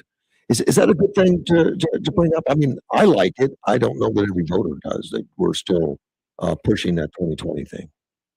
Well, it's good to bring up because it's something we've got to clean up. Okay. And I'm sitting back waiting for these indictments because I know that there are some to be had. The form and scope of them may be somewhat in question for some people, but the fact that there are problems in our election system is a real thing. California for some years now hasn't had what you can rightly call elections. In fact, what they do in their electoral process in years past, when you would have these smaller countries around the world, third world countries attempt elections, and you would have election observers there. The things that California does by law would not have made it through the scrutiny of what those efforts, which we would see regularly in years past, in decades past, it would not match that scrutiny because you have people by law who can go out and gather votes of unsolicited mail ballots, and you cannot validate in any way that they didn't mark those ballots, that they didn't print up those ballots, that they aren't injecting new ballots, because our custody issues, particularly in California, are really, really low. And now with their jungle primaries, it's hard to have opposition come in certain areas just to provide a counter. There is, so Democrats control most of what happens in elections because Republicans can't even make it through the primaries. I mean, this is a real shutoff of opposing parties. It's designed to create a one-party system. But now, shift over to Virginia. Virginia right now is attempting and probably will pass laws that will make it illegal to question elections and to inspect them. I mean, that's literally what some of these things that Abigail Spanberger and the now strongly Democrat legislature in Virginia are proposing. When elections are not open to clear inspection, then you have a real problem in their validity. Right. At best, just questioning their validity, but at worst, and I would argue in many areas in this country where those elections are not valid because of the way they're being undertaken. I mean, do you understand that we have just had before the Supreme Court an argument and a ruling that had to assert that someone who ran for election has standing to legally challenge an election? like there are quite a few people and agencies and so forth that have standing to question elections, that should reasonably have standing in court to have elections. But very number one on the top of that list are those who ran for the elections. Yeah. And the Supreme Court just had to assert that. Consider that for a minute. Like the 2020 elections that are still up in the air in people's minds, and we're getting a lot of evidence coming out right now because the social media platforms are open to share it, that really makes one wonder what's going on in our elections. But I mean, 2020 could have been adjudicated and cleared so that we're not worried about these issues here if we had allowed court filings to be made. I mean, everyone says, well, Donald Trump had 60 plus pieces in 2020, and they could The courts rejected every one of them. Almost every one of them was rejected on issues of standing and saying that Donald Trump didn't have standing to go before a court. So that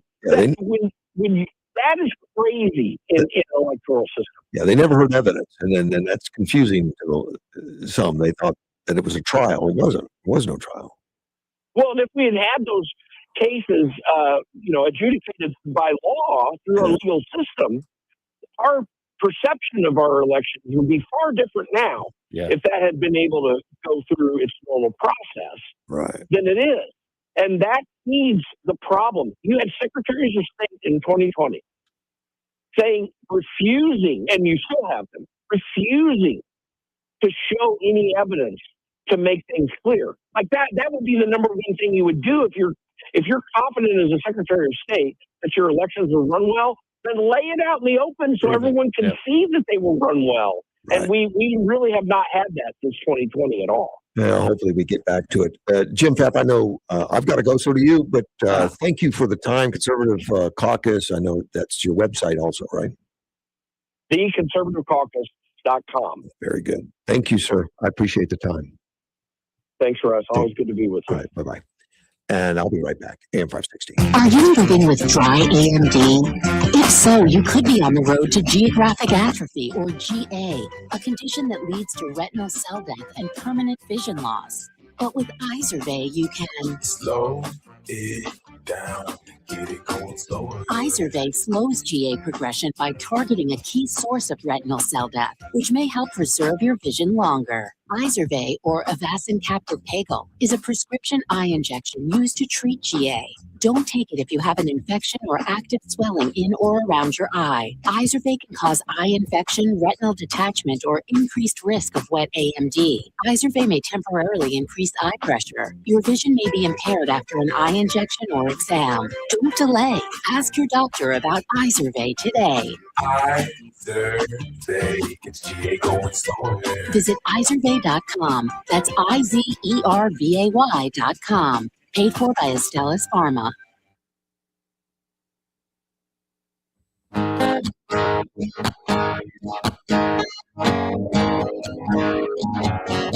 There's a man in D.C. Hey, I'm about to give you Russ Clark with you. Chris still here. And we got a couple minutes left here. Yeah, that went fast. There was more questions I had. I had questions, and it just there was just so much. It was so dense. He was just talking, and there's so much going on that, and all of a sudden you're like, "Oh, we're done." And I was like, "Oh man!" You notice that Jim Pfaff does not give yes or no answers. No,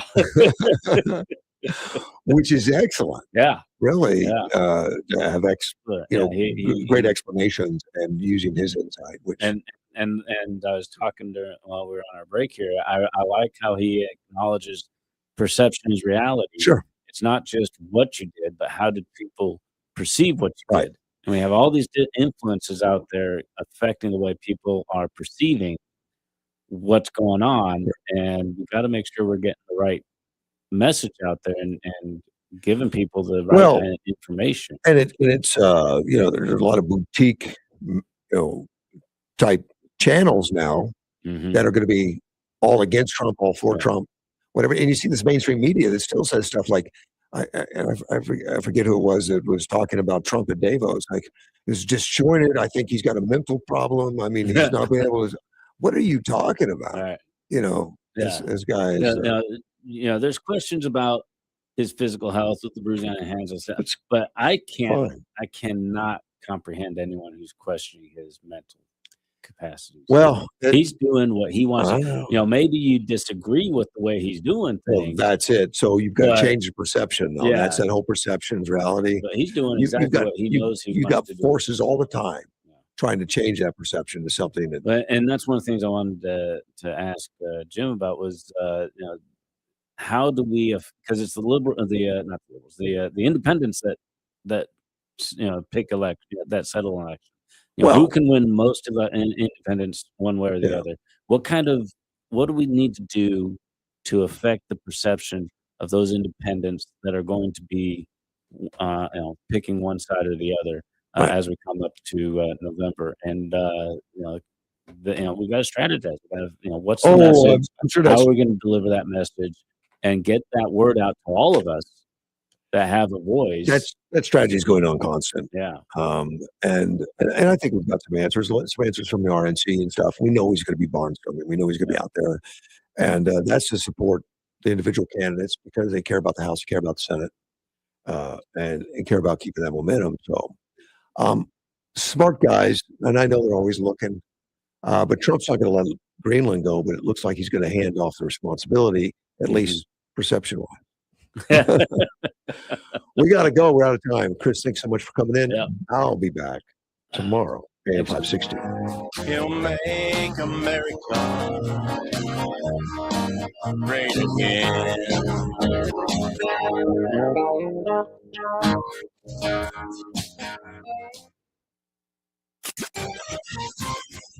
This is News Talk